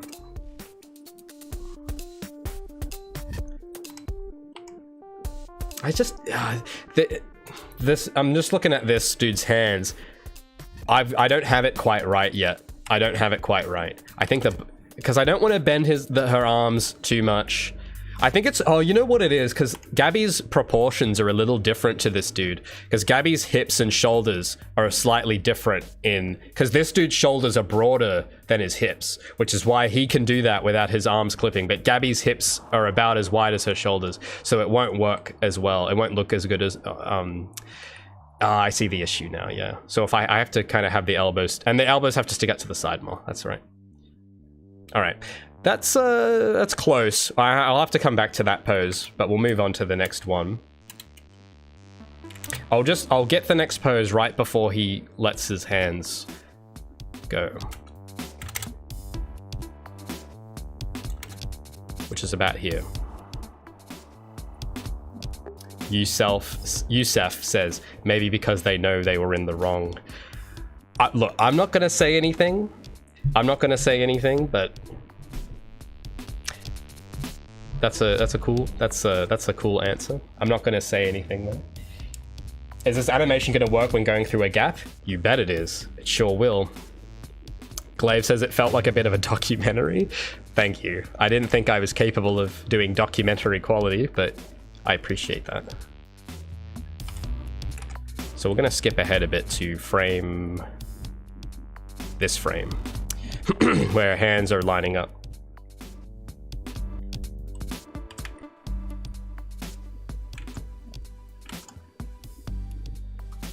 I've looked at this exact reference before. Hell yeah. Well, we're not gonna do the exact poses, but we're doing something kind of similar, I guess.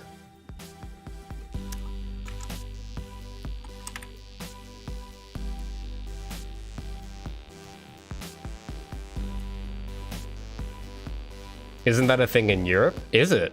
Tall poppy syndrome. Okay, because I don't know much about Europe, so... Oh, that's a shame. I thought it was just an Australia thing. I was like, surely the rest of the world isn't like this, right? But, man, that's a real shame.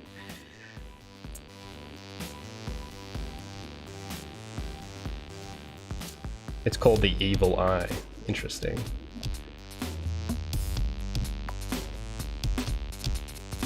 You said they can't respond to your video. How come? Well, I think Yusef's comment kind of answers that question. If they did try as well, it would kind of prove my point. Because the reason they got upset, for those who haven't remember the details, the reason they got upset was because I said to them that my game theory was that this whole thing was a PR stunt, and they were trying to buy PR from my project and the other applicants. Which is, like, not bad, but if you do it at the expense of the developer's interests, that's where I have an issue with it. And I didn't like the fact that there were so many mistakes in the contract. And I didn't like that they basically swept them under and didn't acknowledge most of them, and then tried to like tell me I was wrong without providing the argument. I don't mind people disagreeing, but it's when you have a bad argument is when I have an issue. Because their argument was, oh, well, we do this all the time, which is not an argument. That's just an excuse. And I said, no, just because you do it all the time doesn't mean it's correct. It just means that you're even more incompetent if you always make this mistake. So could you fix this now? Because you can, it's in your power to. And then they got very they said, no, this is all we're willing to do. We're only going to change this one sentence just for you or whatever. And that's it. And I said, that's not good enough. You need to change a little more. And when they kind of weren't willing to budge, I said, well, because all of my audience is rooting for me here and they want this to succeed, and I've told them that I've been applying and they're gonna want to know what's happened. So it's a real shame, because then the video will have like a bad ending to it, right? And I said, I'm starting to think that this whole thing, you're just doing this for PR and you're not actually trying to help. And then that's when they kind of went off. Like, they started frantically calling me, and they started like threatening me, saying, oh, this is all confidential, even though that it wasn't, factually untrue. And then they started going, like, they tried to then offer me a contract, it was a settlement agreement, which had a non-disclosure clause. And I said, no. I'm like, no, guys, come on. Because the price was so low, it was like embarrassing. I've seen actual settlements, and 1,500 is laughable. That is like way too low. So I said, yeah, no thanks, guys. And then they said, we'll be monitoring you and all that. That's when they made that comment, and I thought, what is wrong with these guys? Jesus. So yeah, that was it was mainly just that reaction kind of went, huh, maybe I was right about them. That's what went through my head. It was this thing of like, by them reacting like that, it kind of confirmed what I was thinking. But this is just what I think. This is just my point of view, my opinion, what I think happened. That's all. So maybe it looks different from other angles, but looking at it from my point of view, I wasn't comfortable engaging with it, so I left. I got out of it.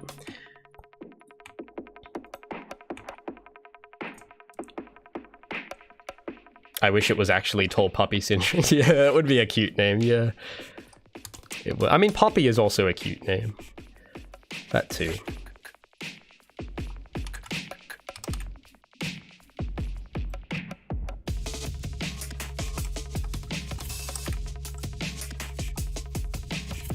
Any settlement from a company like that should be at least bigger than a darn student loan payment. Yeah, well, let's just say this isn't one of the reasons I was so confident in standing up for my argument was because this wasn't the first time I dealt with the government. But I'm not allowed to tell you about the other time. So I do have a lot I could say, but I can't talk about that. Yeah, they're probably monitoring right. Yeah, you're right. They're probably still watching me right now. I'm sure that threat was, I'm sure they really meant it. I'm sure they're still monitoring me.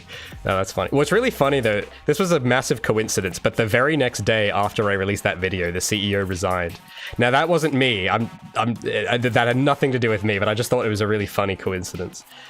I was like, oh, this is hilarious. And it kind of like supported this other argument that I was trying to make, because people would tell me, like when I was running this by people, they said, Ray, you just have to give them the benefit of the doubt. Like, they're human beings too. And I said, yeah, that's why I don't trust them, because they're humans. Have you seen what humans are capable of? And the argument they were trying to make was that these are nice people. But the thing is that it's not really, you're not dealing with people, you're dealing with a company, which is legally not the same. And with a company, people can come in and out. So even if the guy in charge has good intentions, if the guy who replaces him doesn't, it doesn't matter, because the contract is still there. And the very next day when I released that thing, the CEO resigned. So whoever's good there now, who knows what his MO is.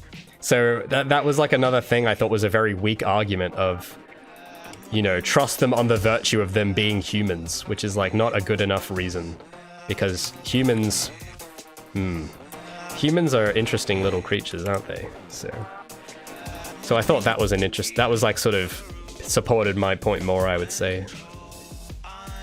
But anyway, just trying to, I don't know how tight her legs should be together, but I think there's something like this maybe should do.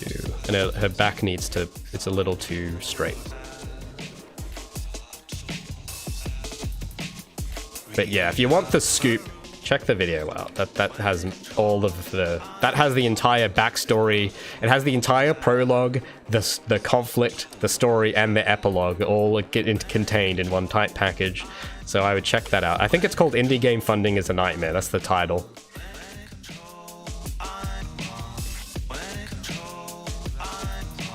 Raymond versus the government. Yeah, you know what's really funny? Because I remember one of these Melbourne devs. Because some of you, I don't know if some of you have heard of this guy. He like made the news a few, like maybe like last year, where it was so big that even the American YouTubers were talking about him. I've known who he is for a while, but he's only kind of just come into the spotlight to the Americans. It's this journalist, Jordan Shanks, I think. He's an Australian journalist who is sort of a local hero here, and he's had a lot of like issues like that. He's actually in danger, like not like my stuff. He's like actually in big crosshairs right now. And some of the Melbourne people that would tweet to me, they compared me to him as like an insult, and I'm just thinking like, isn't that a good, like, this dude is like, do you not like that? That sounds like a compliment to me. And they're trying to make it like an insult, and it's like, that is I don't really get what you're trying to say, but thanks. Because it's like, oh, he's making whatever the name of his channel, a Jordan style video, and it's like, that is a massive compliment because he has good videos. So I'm like, oh, thank you. But they meant it as like an insult. I don't know. It's so strange, man. That's kind of why, yeah, Melbourne, man. Melbourne.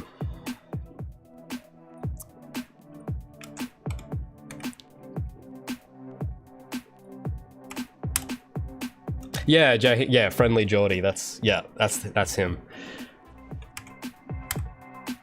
I don't know, because I think most people have only heard of him from his journalism, but he does a lot more than just journalism. He's also got this other channel where he talks about like organization, task goals, things like that, and he's actually really smart. Like, he's funny and he's like bombastic, but he's actually really intelligent. So if you ever come across some of his other stuff, he's really switched on. And he's really, I remember I went to one of his shows once, because a couple of friends of mine also would watch this stuff. And at one of these shows, it was like a really interesting mix of comedy and a lecture about, like Orwellian, there was a name for it. It's like media literacy type thing. So he had this thing where he was like interspersing Simpsons jokes with while explaining in detail how the mainstream media model works to influence people. And he explains it. So like because I haven't seen The Simpsons, so all the jokes went over my head. But then when he would switch back to talking about the media, oh man, it was just incredible. Like, he really, really knows it. You can just tell when he talks about it. He's very passionate and he's extremely switched on. And he's like, this is exactly how they draw your focus. This is how they keep your attention. Here are the tactics and means by which they do so. And it was so succinct and well explained. And it was funny for the people that have watched The Simpsons. And it was just like, yeah, it was interesting. That like, so I don't understand the people that like compare me to him as like an insult, because to me that's like respectable to be able to describe, just to have that kind of knowledge on something, you know what I mean? So yeah, I know he's not everyone's cup of tea, but if you take off the comedic flavoring, there's actually quite a bit of substance to what he does, which I have some respect for.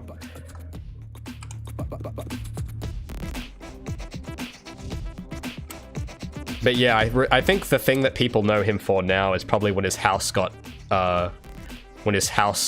set on fire. So yeah, so my woes with the government are nothing compared to the stuff I've seen him talk about.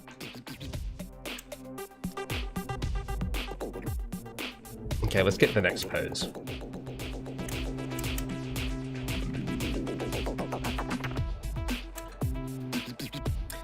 Rattail says, oh, thanks for the hydrate. Sorry. Rattail says, in the words of Matt Pat, lead with trust, don't be a pushover. Matt Pat is right. Big ups, Matt Pat. trying to get the last... Oh, I keep I just miss it by a frame. This last pose. Trying to get his... Oh, no! I almost had it. I almost had it. Oh! Come on now. Come on. Come on. Come on. Ah. This loop tool is not very... Okay, that'll do. That'll do. We'll do that one. Thanks, Giovanni.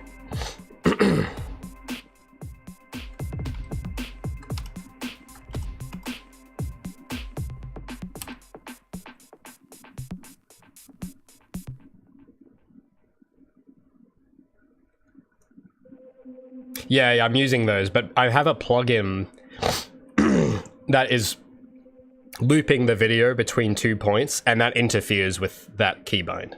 So you have to kind of, yeah, you have to sort of work around it.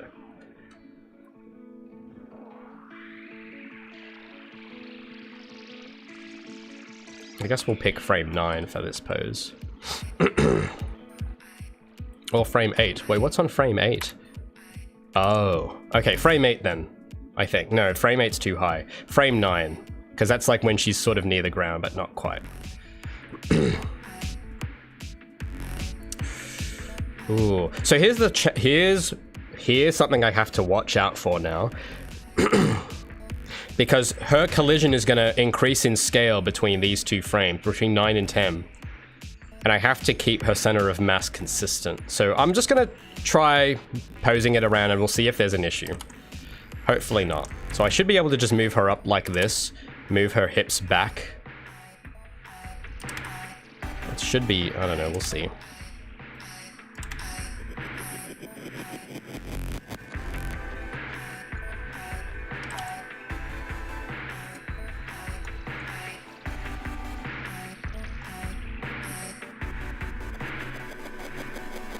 It's rather unfortunate, yeah.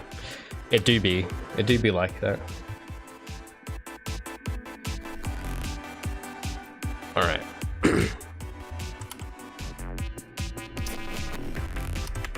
Hopefully I can. Well, I got to think about what landing pose she'll have.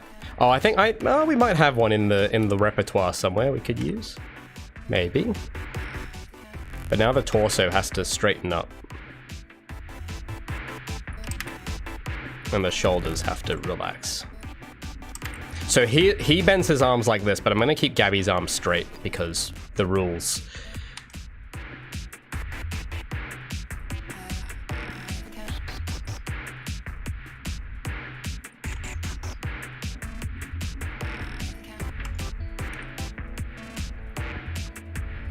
Oh, this doesn't... there's something about her, the way her...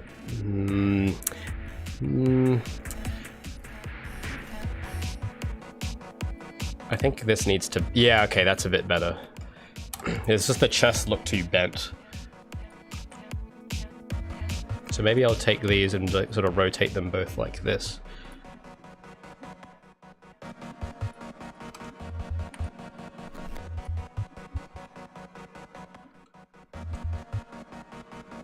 It's so fast though, it's so hard to keep track of this. So this is just blocking only, so it's gonna look pretty bad right now, but it's a start. It's a start.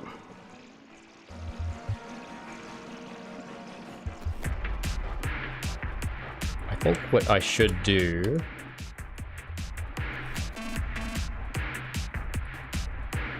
Let's take this... Oh, no, not like that.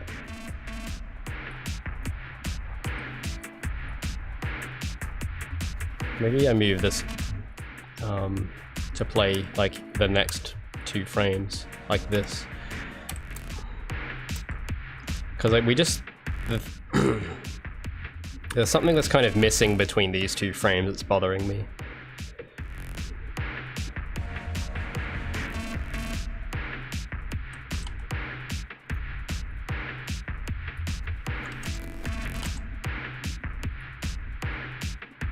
Well, that's a bit better, but now she starts to clip through the floor, so we got to be a bit careful.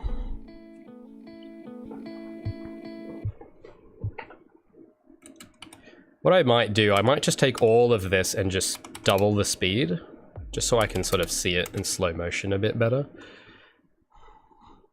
Okay, it's not terrible. Not a terrible start. It's just here. It looks stiff, these 3 poses. Here are these 2 poses.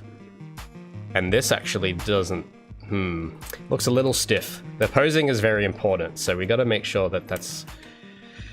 Okay, I think I see the issue. I'm looking at this more. Her knees need to be tucked in way more. And her torso has to kind of rotate. Yeah, the knees have to be like touching her shoulders. Like this. It has to be exaggerated. That's a bit better now.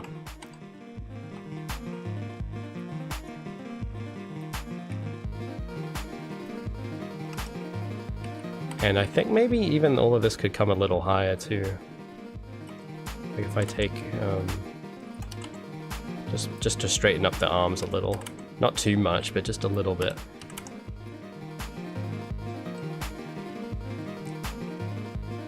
Because it just... Okay, I'm just looking at the reference on my other screen here. Because it has to really compress. Like when you see someone tuck in a reference, you have to exaggerate it more in the animation. And yeah, so there has to be some in between here, I'm noticing, where the hands are still there, but the legs sort of do. It's like not quite like this actually. This is a little bit wrong. But there needs to be like an apex in between this. Because it's hard to really judge the flow of it without this, so yeah. So the hips will start to move a bit forward now, and so will the legs. The legs start to stick out. So this is actually similar to a gymnastics pose now. So I'm trying to use my little gymnastics observations now in this. And this is where the torso starts to straighten. I don't know what the hand, I think the hand, because the guy's holding a bar, so actually the hands are all posed wrong in all of this. Let me just key every key pose here, just so in case something breaks. This is a bit better now, yeah. So let me just fix up the hands, because the hands, I'm trying to do, because he's got it on a bar, but Gabi's just gonna have them flat on the ground, so I'm gonna have to adjust her position a bit.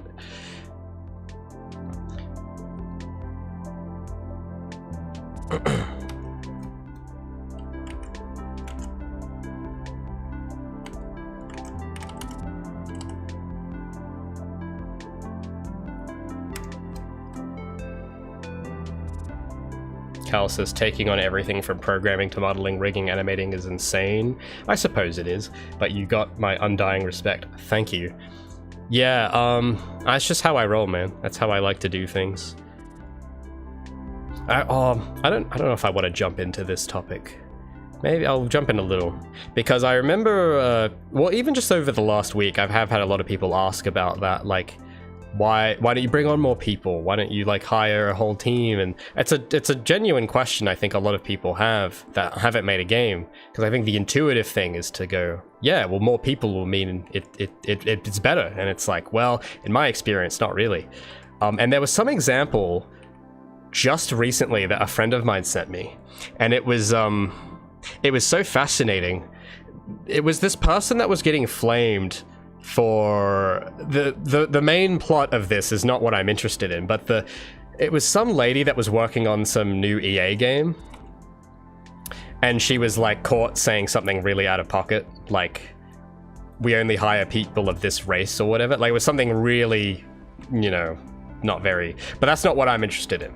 What I'm interested in is, because I'm not really into the whole politics thing, okay? So I'm not looking at that. What I am looking at though is this person, because she had done some indie game, and I looked up that game because I was really curious, like what's going on, and I noticed something interesting. She had made this indie game. I don't know when this was. It might have been last year, I think. She had like done this indie game and got hired by EA. But on the indie game, she had a talk. It was like 20 minutes. I didn't watch the full talk, but I saw it mentioned. And the clip that was going viral was from this talk. But it was the entire thing was sort of her describing how she made her first game. And the one mistake that pointed out to me Because in the talk she says, oh, we only hired people of this gender or whatever because I only want people like me on the team.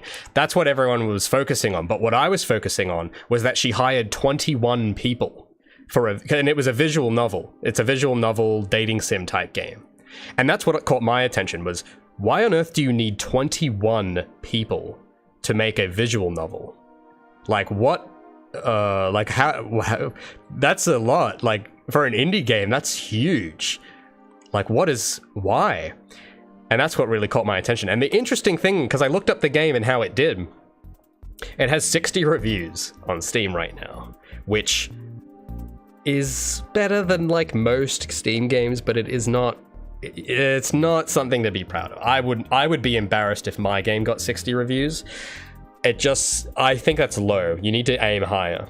So I looked at that, and then I punched it into VG Insights, because that website is a pretty handy resource to get estimates on sales and things like that. They have an algorithm where they kind of guess from the amount of reviews, the average amount of people that buy a game versus review it. They use that to calculate roughly how much revenue that game would have made. And I have it on good authority that it's a pretty accurate source. I had a friend that released a game, and the amount he told me was very similar to what was on VG Insights.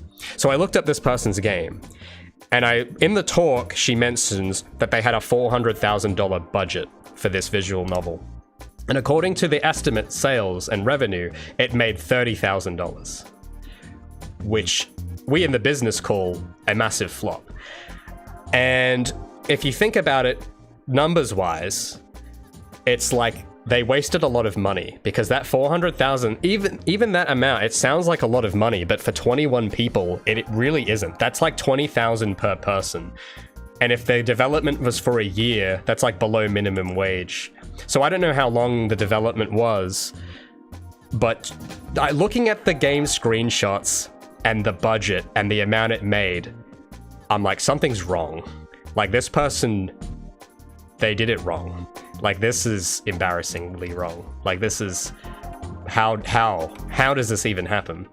And yeah, that was just another thing I found, because I'm sure she thought, oh, well, I need to hire 20 people.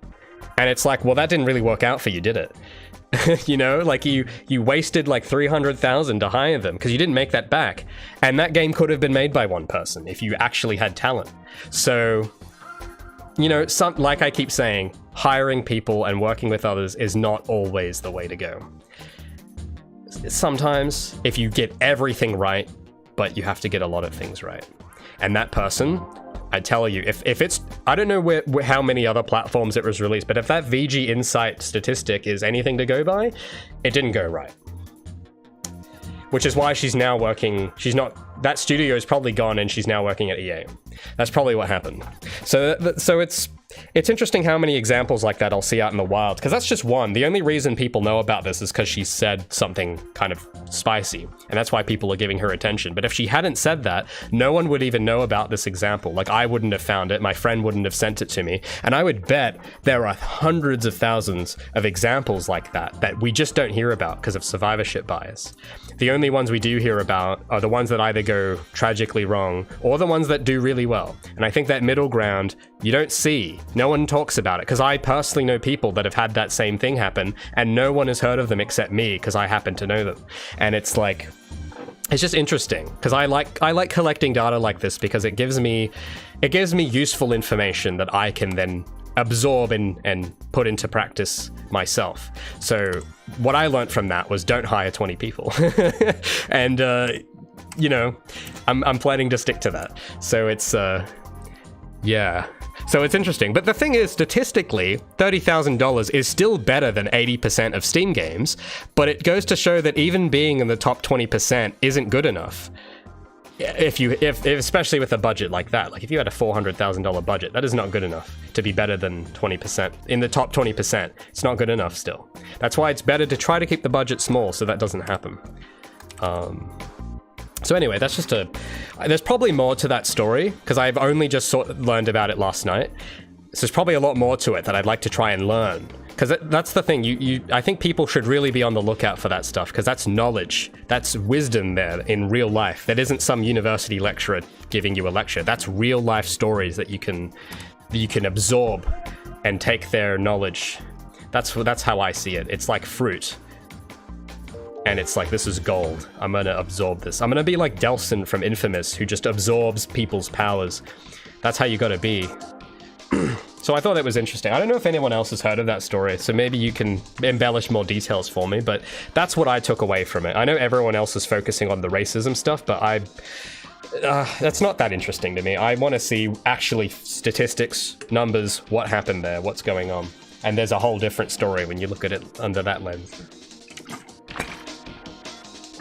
Marlon says, sometimes it's hard to control a team. Oh, yeah. It sure is, man. It sure is.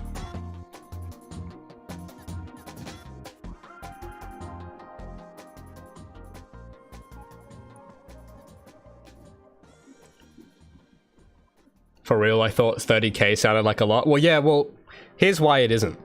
It's a lot if your budget was 0, but if the amount of money you spent was 400,000, which I have to double check, but I remember someone said that was the budget. It was she managed to get 400,000 in funding.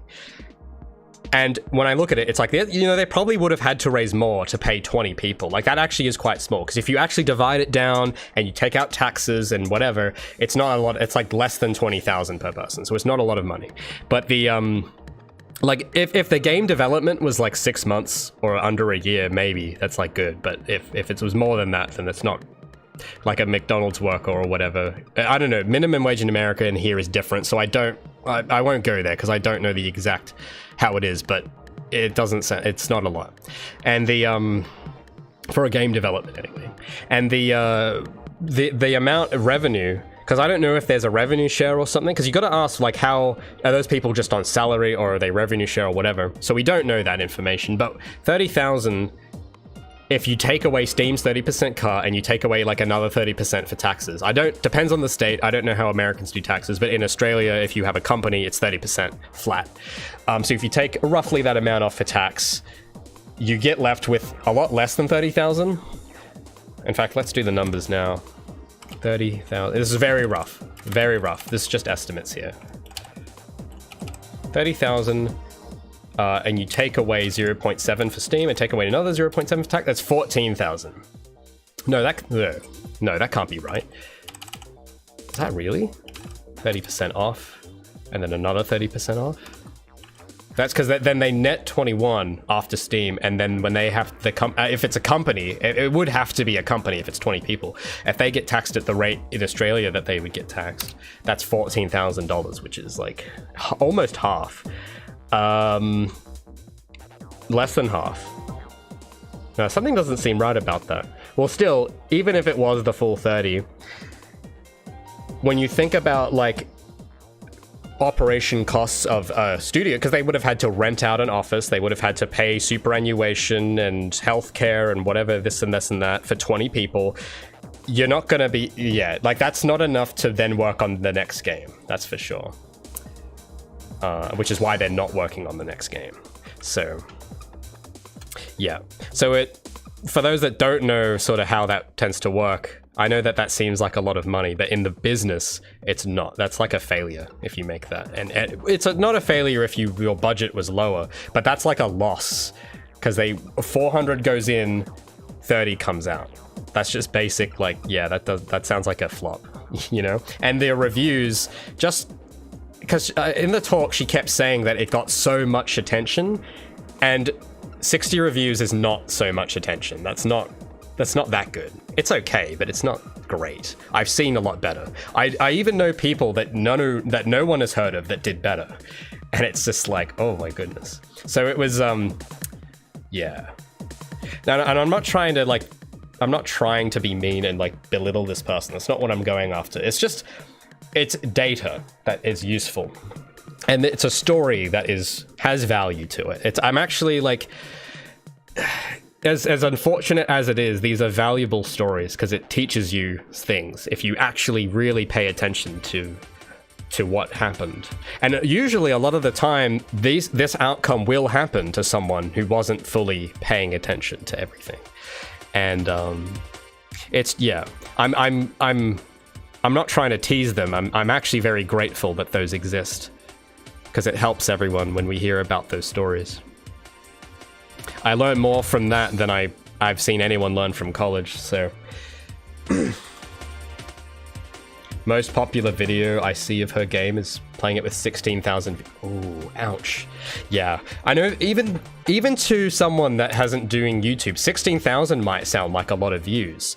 But let me tell you, that is not a lot of views. Like, that is... To have it actually do well, and, you know, when people say do well and successful or whatever, the typical benchmark you want to be aiming for is maybe 100,000 views, or... You know, that's the stuff that you'll hear about, like your friends will tell you about. When something gets around that level where it's like 100,000 to 1 million, that's when you start to hear about it, not just from researching their obscure studio or whatever. Like, that's when you start to hear about it word of mouth. 16,000 though, it doesn't, not really, that doesn't happen. Because yeah, you have to set your sights really, because it's a very... If this was 15 years ago, that would be a lot, but we're in this timeline now, and in this timeline, that is not good enough. Because everyone else, hundreds of thousands of other people are also trying to do that, so it's like, you really need to do better than that to actually be, yes, you know, to have a lot of attention. 16,000 to today's standards is not a lot. It was in, you know, 2005, so... But yeah, and I'm not happy about it, because it makes it, because I have to put up with the same problem, so it's not that I'm happy about it, but that's just reality, that's just how it is. And I'm kind of very engaged in trying to win, because it's a game, that's the way I see it, is how do I get, here's the name of the game, how do I get X amount of people to notice my game? And then you do whatever you can to do that. And if you get the outcome you want, then you've won the game. And if you don't get the outcome you want, then you should play again and see if you can win this time. That's the sort of way I look at it. And what scares me is that some people I've talked to, they don't even really think about that stuff. That doesn't cross their mind. And it's like, oh my, you should think about it. Anyway. Should we try that? Because I'm having a tough time with these poses of like if this is good enough. Her head looks a little stiff, but I think we should... I have a feeling I need to see this in engine now. I know we've gone on a few tangents today, but every time I learn something, I just have to kind of... I always like talking about this random stuff that I learn, because I think it's interesting. Because, you know, there's more to game development than just animating. I mean, I wish it was just animating. Man, that would be easy, but it would be kind of boring too, so... But that's the other part of the game. It isn't just the development and the programming and this and that. It's this other meta game that's happening on top that you got to be tuned into. Got to play the game. Anyway, let's see about getting this in engine, because eyes are getting a little tired of looking at this one. So I'm going to clear the root bone motion so that she stays in place, and we're going to export it to Unreal and see it, because we do have animation code set up for it, so we can just drag and drop it in and it will work, hopefully. So we'll see how we go.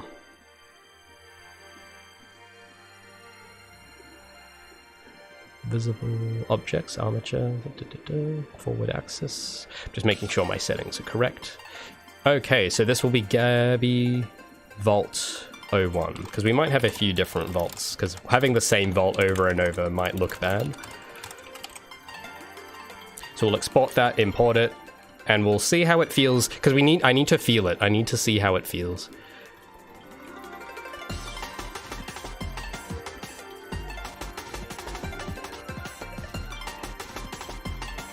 Found a vid with 92,000 views. Oh, that's okay.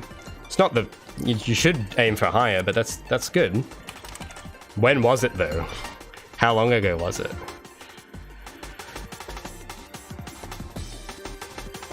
Oh, it's criticizing the game. I mean, that's still kind of a win. It's better than not having any attention at all. It's a shame that it has to be a critical video, I guess, but it's better than nothing. But it'd be nice if it was a 92,000 view video that was praising it. That's what you want to aim for. So So I don't know, maybe, I don't know, maybe I should look more into it. Maybe I'll find more little nuggets of wisdom in there if I keep looking. Because I don't even know what the gameplay... all I know is that it's a visual... It's like a visual 2D visual novel that looks like it didn't need 20 people. That's all I know about it. I don't know what the plot or whatever is. I don't know how long it was in development. So there's a lot of pieces I'm missing from my little puzzle of it. But the little facts that I found create it's patterns I've seen in other things. So the little bits that I've collected from the bits I know of that story are the same pieces I've collected from other stories like that. Because if you look at enough of projects like this, you'll start to notice that they all have things in common. And that's when I know that whatever I think is going on is probably true. If it's true in like 10 other games, if it's all the same thing, if it's the same story happening 10 times, it's like, I'm pretty reasonably sure that these factors must have been the thing, if this is the same variables each time. So yeah, and one of those variables is, you know, bad management, too many people. Those are the very common ones. Another common one is if they were like in their 30s. Usually a lot of the stories like that is people with families. They tend to have a rougher time than someone in like that's a teenager, because they have more responsibilities. So that's another factor that I've noticed with a lot of these projects, is if it like doesn't do that well and whatever, it's even more worse because they tend to be like at the age where they have a baby, and that's basically a surefire way to play indie game dev on hard mode. So yeah, and I know people as well that have tried doing that, and it's always way harder. So, but yeah, it's unfortunate, but that's just life, I guess. So let's open her blueprint and get the her vault animation going. Most video, hold on, I didn't see your message there. Most videos I think have 100,000, exceptions being where I watch the stream VOD, because it's something I really wanted to watch. Is this for that game I was mentioning? Because 100,000 is like decent then. Well, it's just unfortunate that it didn't convert. So I guess you really do need more than that, because I know that not every one of those is going to buy the game. So that means then, if it only netted that amount and it lost that much money, then 100,000 probably then isn't enough views then. That's what that tells me. It means either it's maybe, because you got to think about who is watching it. It isn't just the amount. It's like, is it the people that would buy it?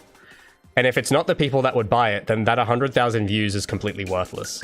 And it looks like maybe that's what's going on there. I don't know though, I haven't watched these. You guys are finding these videos, I haven't seen any of them, so I could be wrong, but I've seen other stuff like this happen. Okay, where was the animation? Animation. Vault. Where is it? Oh, sorry, ledge grab, yeah, so it's in here. So there's a pull up, ledge jump, vault animate. Oh, this still has her old animation plugged in. Oh, that's vault to jump. Well, we'll put something in there anyway. Oh. Did I not import it? I could have sworn I just imported it.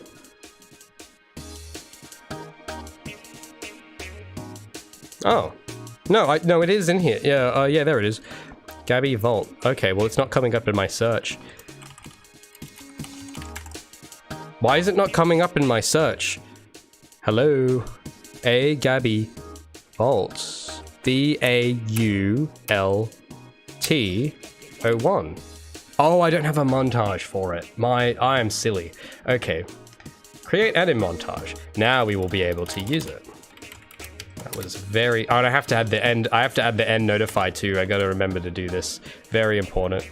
Add notify skeleton end at frame 19. No, not frame 10. Frame 19, please. Thank you. Now we should be able to add it.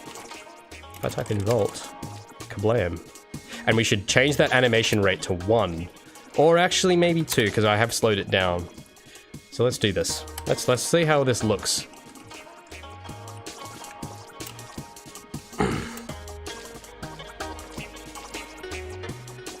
Gabi, you meant to do the vault. You meant to do the vault. Why aren't you doing the vault? Gabi, this isn't funny. Gabi, please.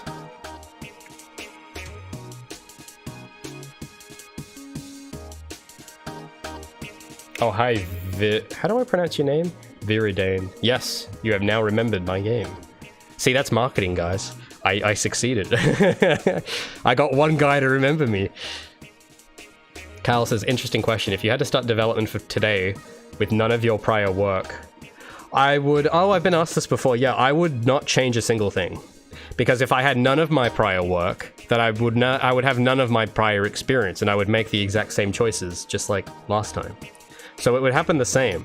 And I actually think... Well, it depends on what you mean. If you mean if I had the same experience but had to start over, well, that's a different thing. But yeah, I don't really think too much about what I would have done differently, because I know everything had to happen for me to learn certain things. So I don't really think about... I don't have, oh, I wish I did this and that, except for Screen Australia. But even then, I learned something, but it was something I already knew, but it wasn't that I learned it. Because everything that happened, I knew was going to happen. But it gave me absolute confidence in what I knew. Because it's not just about knowing, it's about being confident enough to believe in what you know. And that's what that kind of did for me. Even though I keep saying it was a waste of time, but I did take that from it. So maybe it wasn't a waste. So yeah, I wouldn't really change and do things differently. I would, because I would, to be where I am at the moment, I would have had to have made the exact same choices. And I'm glad that I made those choices, because the configuration my brain is in right now is a consequence of that. But if you mean more like if I had all this knowledge already and started over, well, yeah, I would probably not have tried the open world. I would have ignored that idea. I would have, because I had the gameplay loop down pretty early, but I didn't think it was good enough. So if I had to do that again with my current knowledge, I would not experiment so much, and I would just go, yep, no, this is good, and I know this is good now. I don't have to go through that again. And I would skip, the prototyping would have been a lot shorter, and I would have only done the model once and not twice. And there's some mechanics I might not have added, but you can't really do that in real life though. This is like a hypothetical, because you can't know that stuff, so hindsight. But if I had to do my next game and start with no source assets, but all of my experience, then I would just kind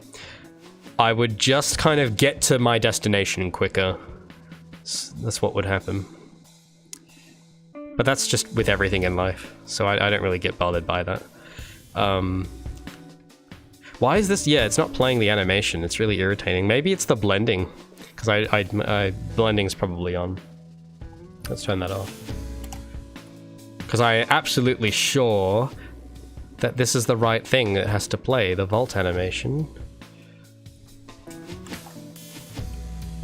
I'm absolutely sure that that's plugged in correctly.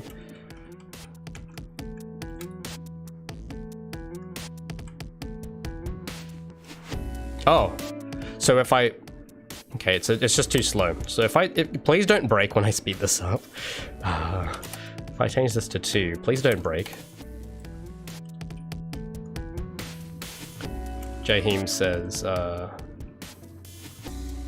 marketing is the most important. I wouldn't say it's the most important, but it is certainly important. I think the actual game is probably the most important, but second to that is marketing it. And because you could try and market a bad game and it won't work. I've seen people try. It doesn't work. Oh, this is actually not bad, this vault. It doesn't look very good, though, from the back. That's the only thing that's kind of disappointing, is that it looks very stiff from the back. But from the side, it looks great. Well, it doesn't look great. It looks good. It doesn't look great, but it looks good. But from the back, I don't like it.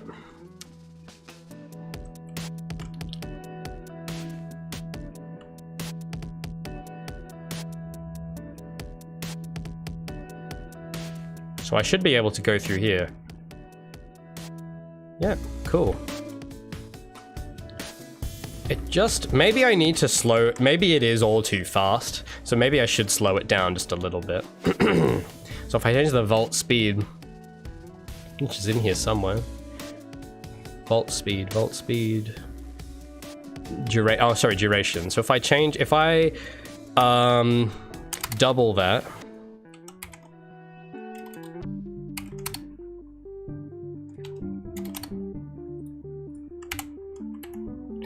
The older build is even longer. I just want to see, because it just looks too snappy.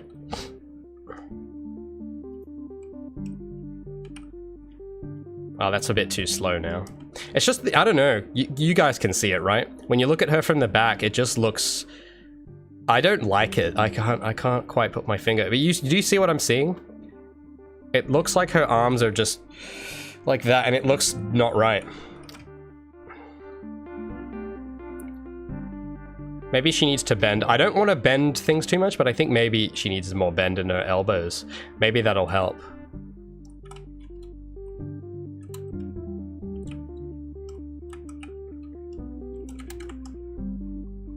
And her, oh. Her butt is like skidding across. That shouldn't happen, no. Her butt must hurt doing that. Because it literally just goes, slides across it, and you get bad rashes. So maybe that's part of it. The torso's too low. So she needs to push herself even more up, and the arms might need to have some bend to them. Because it looks very stiff, and stiff isn't... There's some places where stiff is appropriate, but I don't think this is what the stiffness I want. So I've also just plugged in this animation when we jump during the vault, which I don't know if we'll keep that. I don't know, you guys can tell me what you think. Of like when you're in the middle of a vault and you jump, she does the spin flip. We could make another one, but I'm just gonna use that as a placeholder right now.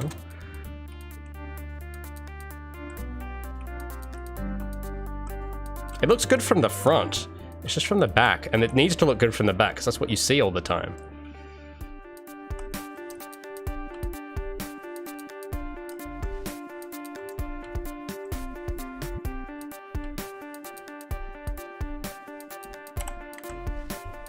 Doesn't float up and down. Yeah, it does seem a bit rigid.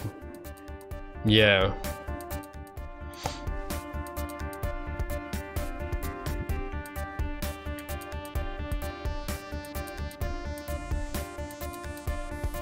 I need a drink. My throat's getting so sore for some reason.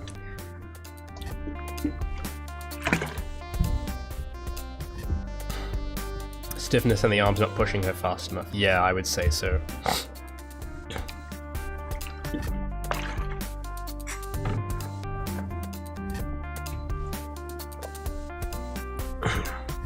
So let's see if we can do something about it.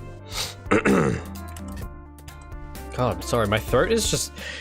In the last 10 minutes, I don't know what's happened, but my throat is just... Oh, it just hurts. I hope this isn't COVID Ram 3. I just had it. I should still be immune. So I don't know. Yeah, yeah, you are. Yeah, I think I can start to see the problems now.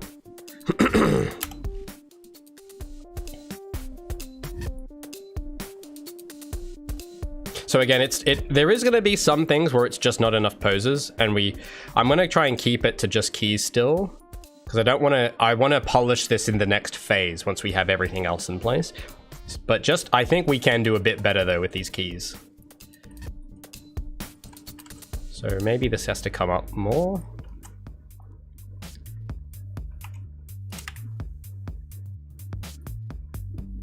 No, shoulders. Something feels not right about her shoulders. That's a bit better. Yeah, this is better. Yes.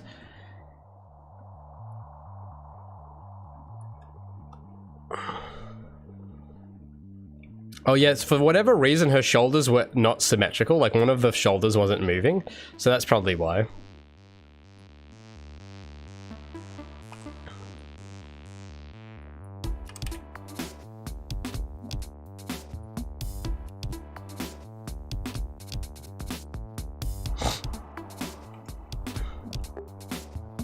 I sincerely hope it ain't I hope so too, man. It feels kind of similar, but that makes no sense. No, you get like a cooldown. I'm still in my cooldown because I still have my cough from it, so I should still be immune. I should be in cooldown period. My death timer, you know, in multiplayer games where they have I should have the respawn timer still. You know what I'm saying? So maybe I've just been talking too much. Maybe that's it. Yeah, goddamn. I don't know what's going on. Maybe one hand on the block. No, she would lose her balance if she did that. I get what you're saying, but I think she would lose balance. And I don't want it to look like she's going to lose her balance. But there is a way we can do this where both arms are touching it, but it doesn't look as stiff. I know there is. I believe there is.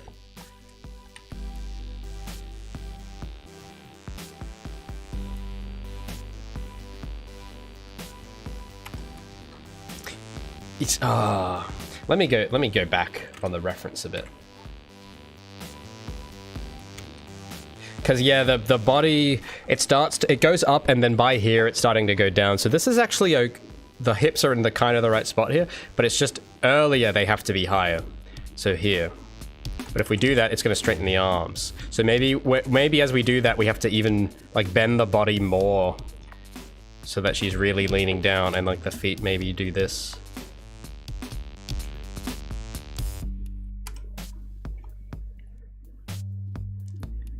And I know it's going to look weird with this pose.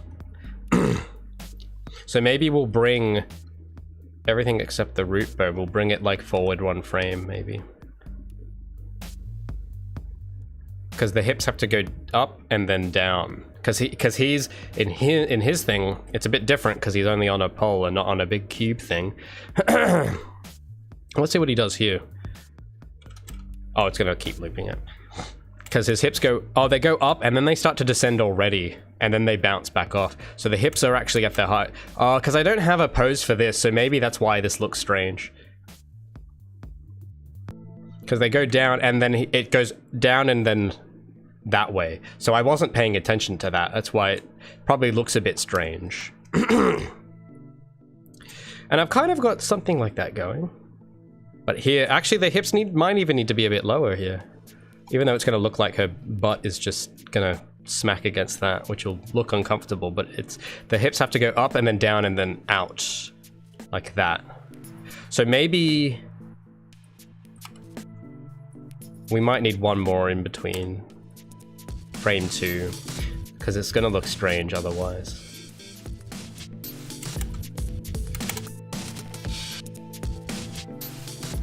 Just going to pick a good one. We're tapering the hands out during contact. Well, because the hands have to kind of stay in the same spot, don't they? I think if they were to move, you mean like move out like that during it? Because if the hands are sliding, I think she would lose balance that way too. Unless we just in total, well, if we had her hands spread out too much, she would lower and her hips would clip into the thing. So I don't know. I just need to get a pose like this in here, because I think it's also kind of throwing it off without having one. Because yeah, as you see, she's still in this pose and it looks a bit strange. So I'll try to copy the next pose in. I see. Because he approaches it different from a different angle too, so that could be part of the reason.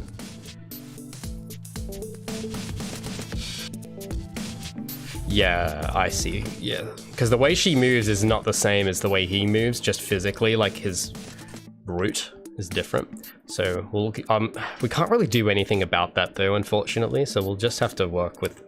I'll just have to make some decision here and see what I can get.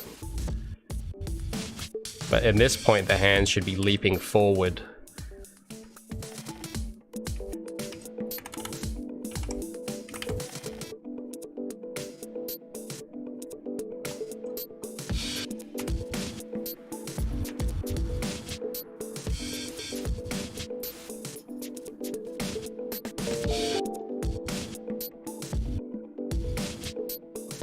An object with more surface. Yeah, that's kind of why it's a bit difficult here.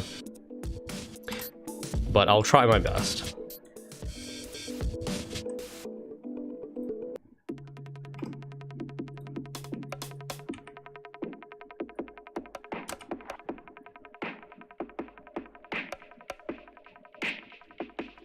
Oh, auto key.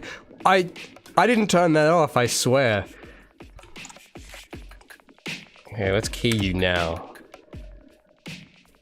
Because yeah, the motion is different. So yeah, we need to do some. We might actually be able to solve this. It might be a solvable problem. It might actually be a solvable problem, would you believe? So let's get rid of these keys.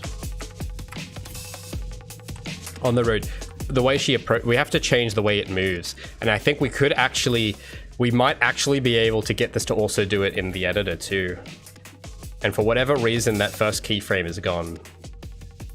Why? Okay. Oh, what?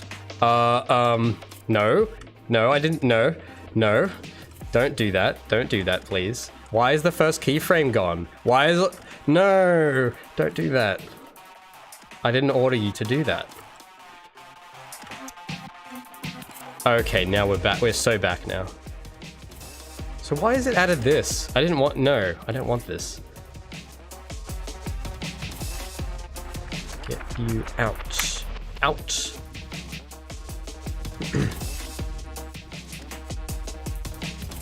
Can I see? Oh, because it's easy to see with curves, I think. Where's the graph? Because it's added more keys, and I didn't want it to do that. It's annoying. Don't do that. So it's added all this stuff. So we want this, we want this, we don't want X, we don't want rotation, and we don't want scale. Get it out, out, out. Okay, good. So this movement thing is wrong. The way she like moves, the root bone. Well, it's not going to be the root bone in game, but it's the way that her movement is programmed to move like this. It's wrong. It needs to come up high. She needs to jump. She doesn't ascend to the ledge. She jumps to the ledge. So we have to change. We have to change stuff. So here, go back to the dope sheet, which is a really funny name when I say that out loud. But the height, we have to make this like 1.2 or something. Oh, no, not like that. 1.2. So it has to, yeah, so she has to like jump up, and then here it's still kind of not right.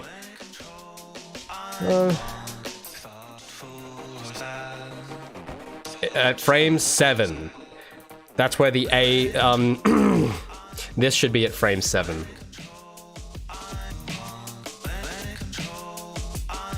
So now if we turn the cube back, so she's gonna move a little differently, but it should look better. Well, actually, no, it doesn't. No, I made a mistake. No, not like that. Sort of like this. You see how she bounces onto the ledge instead of going through it? So we need something like this. And then there's something about her movement, like here, frame 10, it then has to go up again. So let us find the dope sheet. Oh no, sorry, graph. I need to see exactly where this is, because I need to add a key, but just on this axis only, not the Y. Selected channels. We just need a keyframe there, and that has to go up to 1.2, like this, and then it can, I guess, safely descend back down. And I guess, could I make that like just cool, like a ease? Just a Bezier on this. Maybe here we have a bit. I think we can make these Beziers in Unreal, I'm pretty sure.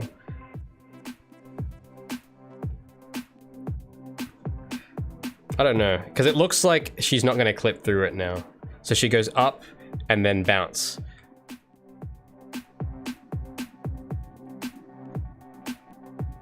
It's very rapid though. It's very rapid. So if I change it, I'm going to do some...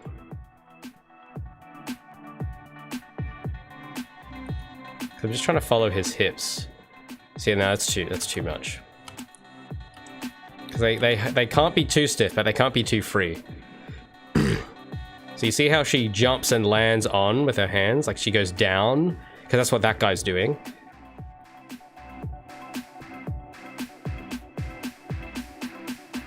And then here it should go up.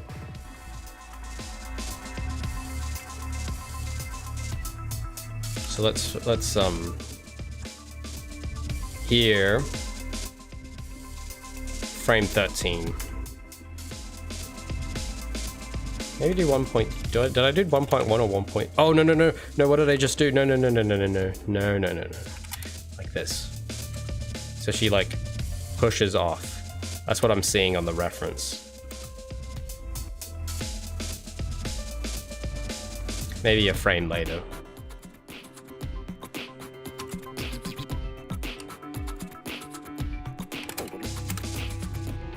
It's a bit better. I know it's still kind of stiff, but this is... Oh no, there is something a bit wrong. There is something a little wrong with this. In between... It's just this... So I didn't want to whip out the curves today, but... This actually kind of does need them.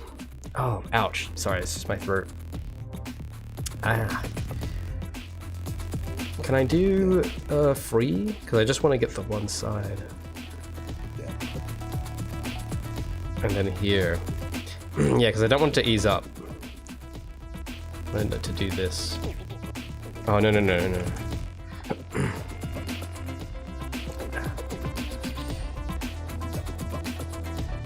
Oh, come on. No. I want free. Yeah, and that... I don't know if I need to move that more. So you can see the movement is a little different. Especially at the end. So maybe this will look better.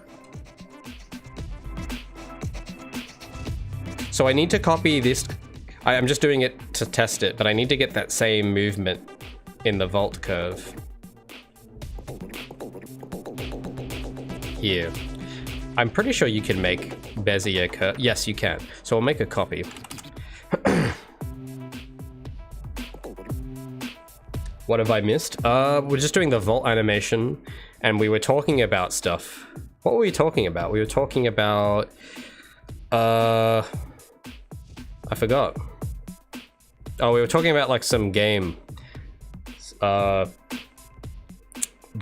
didn't sell too well. Very unfortunate. And like why having 20 people on a team is difficult. So we talked about a little of that while I was doing this pose, and we were doing this pose. And yeah. Might be able to hide it all by having her swing her torso. Start head forward hips. Oh, I think I know what you mean. Oh, thanks, Cal, for sticking around.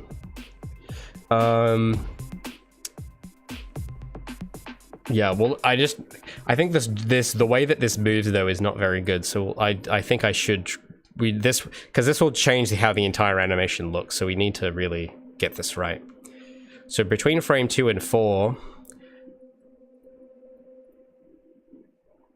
I gotta think here. 1, 2, 3, 4, 5, 6, 7. It gives me 10 points. So I need to figure out what frame 4 would be on this, because this is not frames, this is just increments, decimal increments.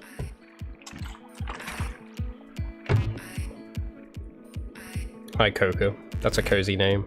I could use some Coca right now, actually. It's a hot beverage.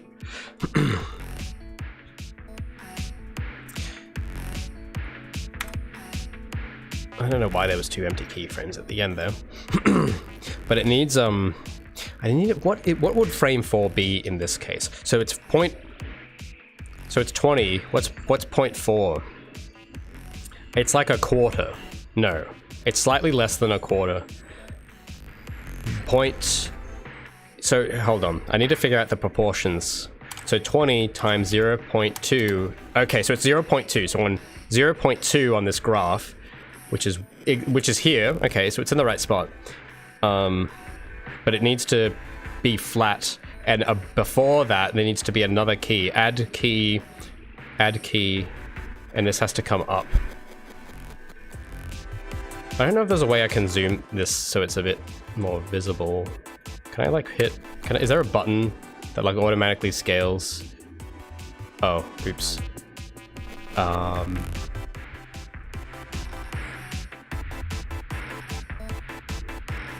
Oh, I can't. Maybe there is somewhere, but I don't know where it is. Oh, normalized view map. Ah, ha, ha, ha. There we go.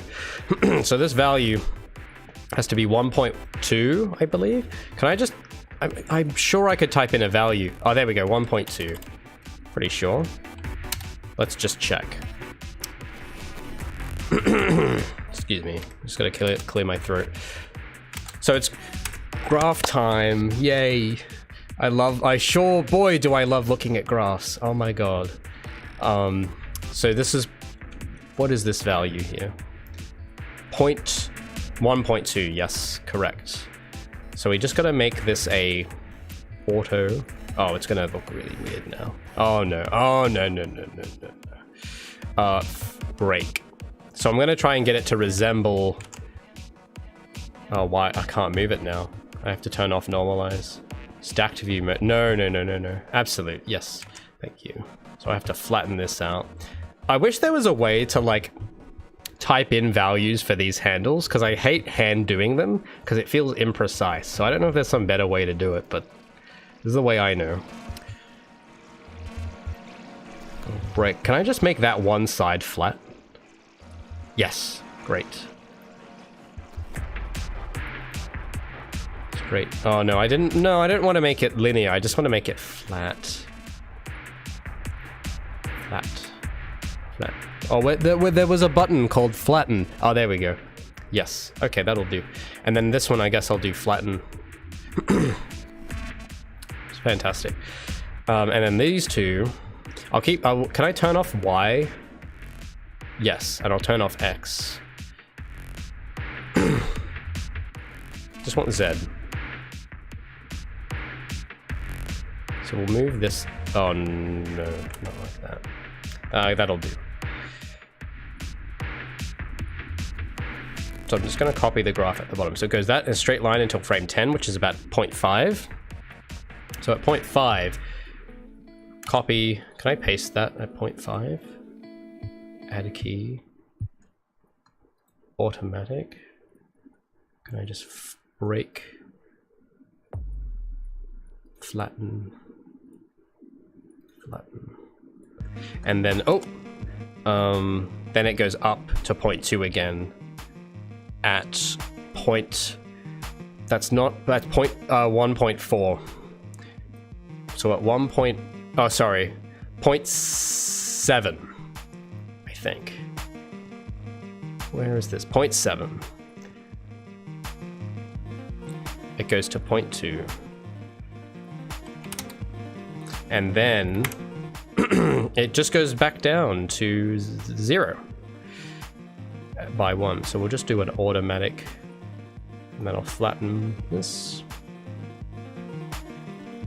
And then this, I've done it a little different in my one. Maybe that'll do, because I want to have it go like a bit more, but without increasing the height, kind of like this. Yeah, and the same for this side. Yeah, so now it's going to resemble, it's going to look a little different now. So I'm going to save that and we'll apply that curve to her movement, because the movement code it multiplies her movement by a curve, which thanks Past Ray. Oh my goodness, because Past Ray is a real one for setting that up for me. Because I could not have done that, but I decided I'll add curves just in case, and sure enough, it's coming in handy right now. So I need to go to Gabi and tell her to use this now. While using graphs, I'll show you in just a moment, you'll see it. So this graph, because I know graphs are not the most interesting thing to look at, I don't find them interesting myself, but they are part of this ledge grab logic. So you see here, that's my timer, I'm gonna have to wrap up soon. But you see here, ledge grab vault curve. So I have a bunch of vector parameters that change her offset. So when she approaches a ledge, she will move, it determines where she will end up and how high she will go over something. But it has to be multiplied on top of a curve, and the curve dictates the linear time of when we reach each threshold. So at the beginning it starts at 0, and then as time goes, it reaches 1 times one of these vector values. So we're just going to change how it does it, because the old one was very straightforward and linear, which is probably why it looks bad. So if we change this to this more curvy one that we've just made, the actual movement she will do, it's the same code, but it's the way that she will move over the ledge will be a little different now. And hopefully, it looks better. Yeah, you see how now it looks like she's pushing herself off at the end? So she goes up, down, and then up, down again, just like the reference. So it doesn't look like she's just teleporting over it. So you actually feel her weight go down and up. That's what I want. So it does do it. Feels a bit bouncier too. I've slowed it down a lot just for the sake of previewing it. It does feel a little bad. The end doesn't feel very it feels a little off at the end. Yeah, it's just that little hop at the end doesn't feel like it's happening. It's too early or too late. I need to study it. Well, yeah, it's too late, I think. Oh, well, not really. But when I slow it down, it's fine. It's just when I see it in motion, it looks...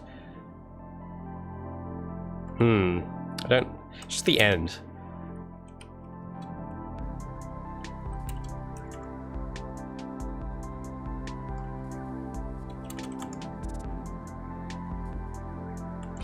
It just, the descend, it goes up and then down too quick. That's what it is. So let's fix it.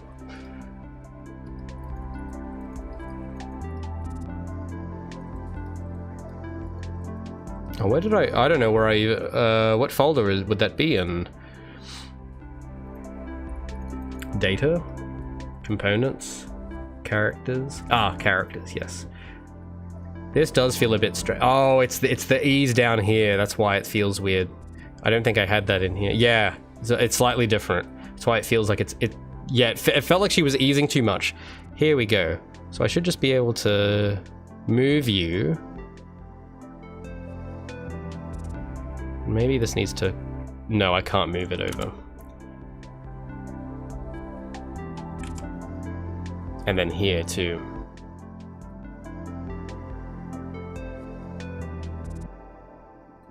And this descend is... Oh, yeah. And that descend is a bit too... Oh, can I not lengthen that? Break. Can I... Oh, I can't make it longer.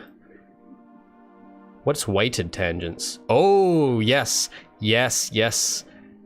Oh, yeah, baby. That's what I want. Yeah, now that just looks better, right? It looks more even, if I do say. So it changes how the movement feels, which is, in a movement game, crucial. You know what I'm saying? So I don't want to just adjust this ever so slightly to look a certain way.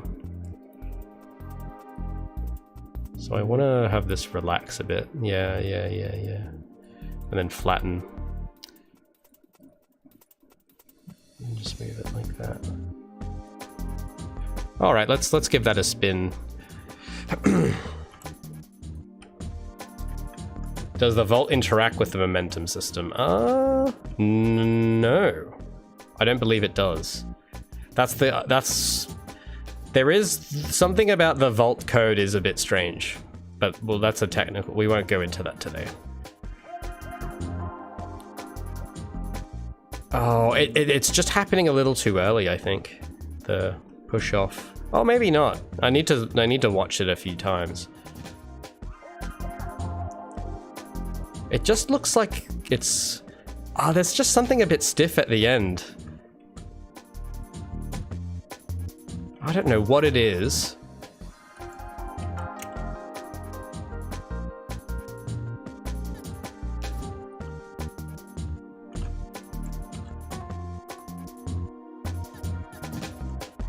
Yeah, maybe it needs a bit of delay.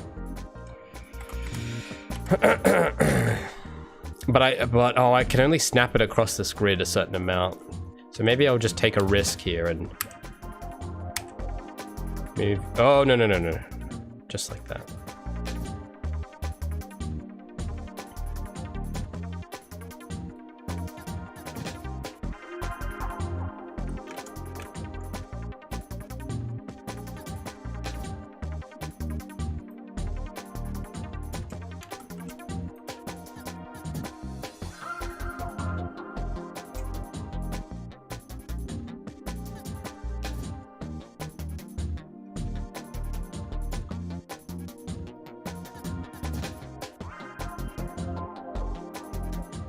and the beginning is a little, yeah. I don't know, so I've just moved it over one keyframe. Maybe that'll help. Well, yeah, so remember, these are just blocking frames, so it isn't gonna look absolutely perfect. I'm just trying to get the general big picture of it. And if it should, a good animation will still look good in blocking. That's what I know. So I know that if it still looks bad here, going and adding more things is you should be careful. Like, maybe it is right, but I'm very careful about that stuff usually. If I can't get it looking good with as few poses as possible, then I'm in trouble. It still look, it's just bad. I don't know what it is, but it's just it's just like the way that she pushes off. It's doing something, she's like hanging. Maybe it's not the animation, maybe it's the code. Yeah, I don't know what's going on.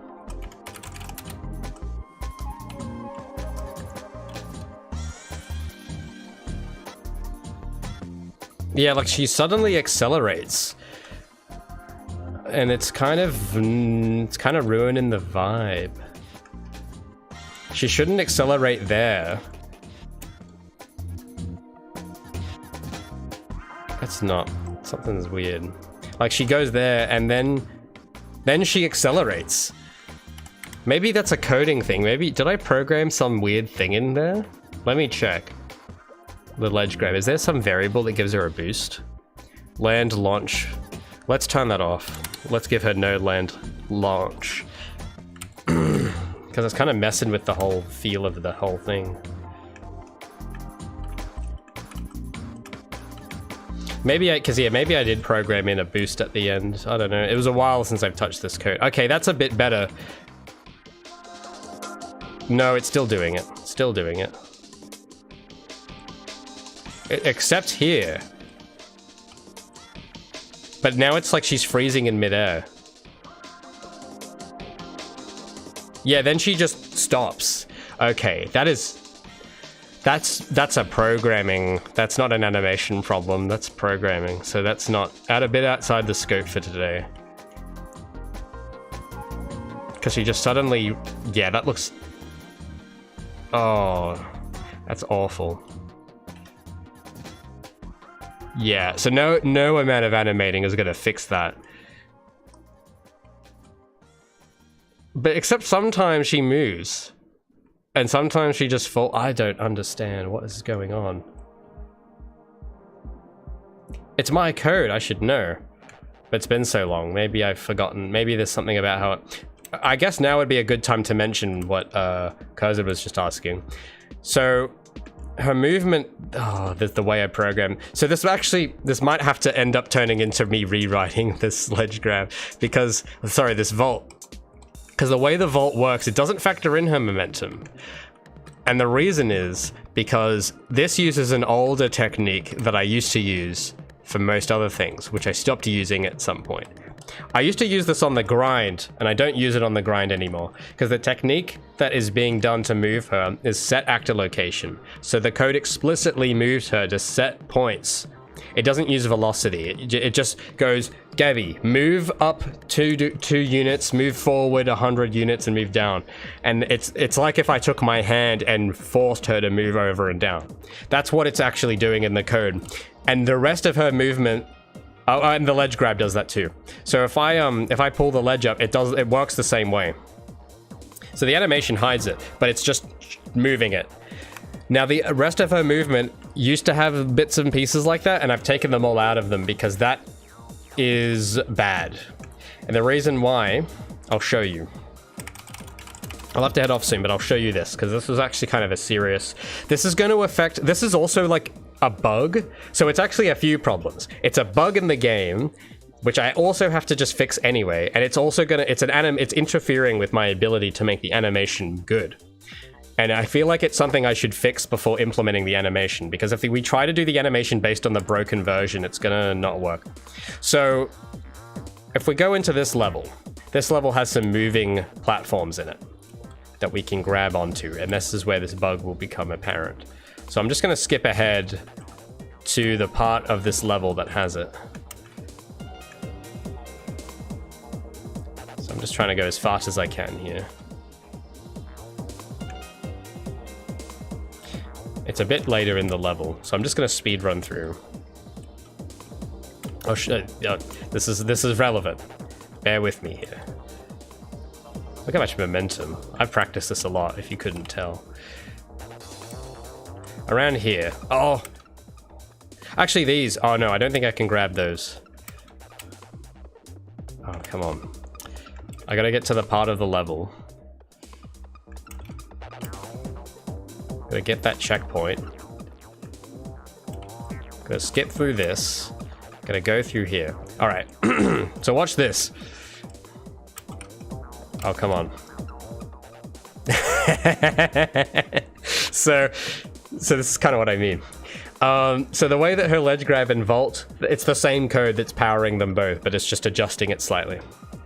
This becomes a problem here, where if I try to pull up, she now clips inside stuff because it's explicitly telling her to move. It ignores any other context. Same problem used to be there for the grind rails, which is why she would teleport every so often. So what I have to get around to doing anyway is rewriting her ledge grab and vault to not work like that. Instead of using set actor location, I need to use like set velocity and push her, not move her, like not grab her and move her. I need to nudge her up, nudge her forward, and then nudge her back down, because that way other physics forces can then still apply. This is what happens with set actor location. It ignores anything else. So this is just another bug that I've had to deal with like as well. The other lazy way to fix this is to have no moving platforms in the whole game, but that's kind of a lame cop-out answer. And the reason this is a problem for the vault, because you can't vault over moving objects, if you can deduce, by this you can deduce you can't vault over moving objects. And you also, you can see that the movement is starting to look bad, just because it's artificially moving her a certain way. Like the movement curve, I think no matter, like maybe there's a combination of curves that get me what I want, but because you can tell where the set actor state ends, because she just loses her momentum completely here. And I added in an artificial boost. That was that launch boost vector thing. It's supposed to like add a little push to her at the end, but it doesn't, it's lazy. That's why it doesn't, it's not matching. It's making the animation look bad. And then you see this other problem. I don't know if you guys can notice, but if I do the ledge grab too fast, she'll teleport to the end. That's another symptom of this movement method. See how she just teleports to the end? Some of you might notice this with the ledge grab as well, where if you do it too quickly, she teleports. So this is sort of a big problem that is multifaceted, which we can't solve with just animation. We have to do animation and programming. So if I do these ledges too quick, hold on. Oh, now it's not doing it. Now it's working. Now it's working fine. Of course it always works, and I'm gonna show people.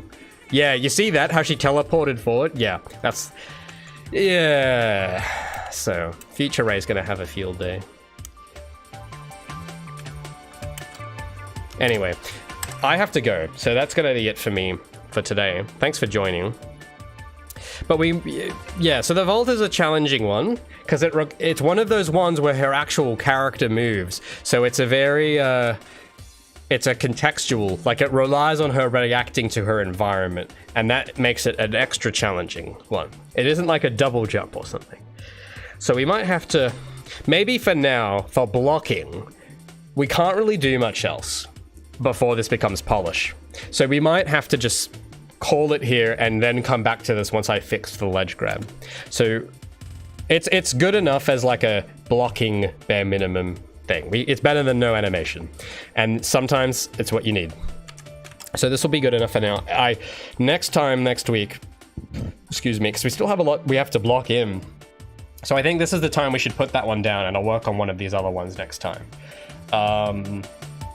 So yeah, that's just, I didn't think it would be that big of an issue, but it kind of makes sense now. It's like, you know what? Yeah, it makes sense. I understand why it would be a problem. So yeah, because the actual character, it has to follow the same principles as the animation. So it's yeah, it's tough. Shouldn't be that difficult. Well, if it wasn't that difficult, I would have already fixed it. And there's a reason why I haven't, because it's ledge grabs and vaults are actually complicated. But that's a programming discussion. That's not for today. I don't want to turn this into a programming stream. So let me just save everything. We can use a timeline. I think it does use a timeline actually, which is part. I want to avoid timelines because timelines have issues with them. And I don't remember the exact issue, but I just know that there's an issue and there's a reason I avoid them. I do a different method. I just don't remember it because I haven't had to touch the movement code in a bit, but it'll come back to me when I get to that. 3 consecutive streams, that's right. From Wednesday to Friday, which I think for Americans is Tuesday to Thursday. That's my schedule for the moment. And yeah, so if you want to jump in and see more stuff, those are my days. So I will see you guys next week on Tuesday or Wednesday, depending on your time zone. And yeah, enjoy your weekend, fellas. I will try my best to enjoy mine. And look forward to next time.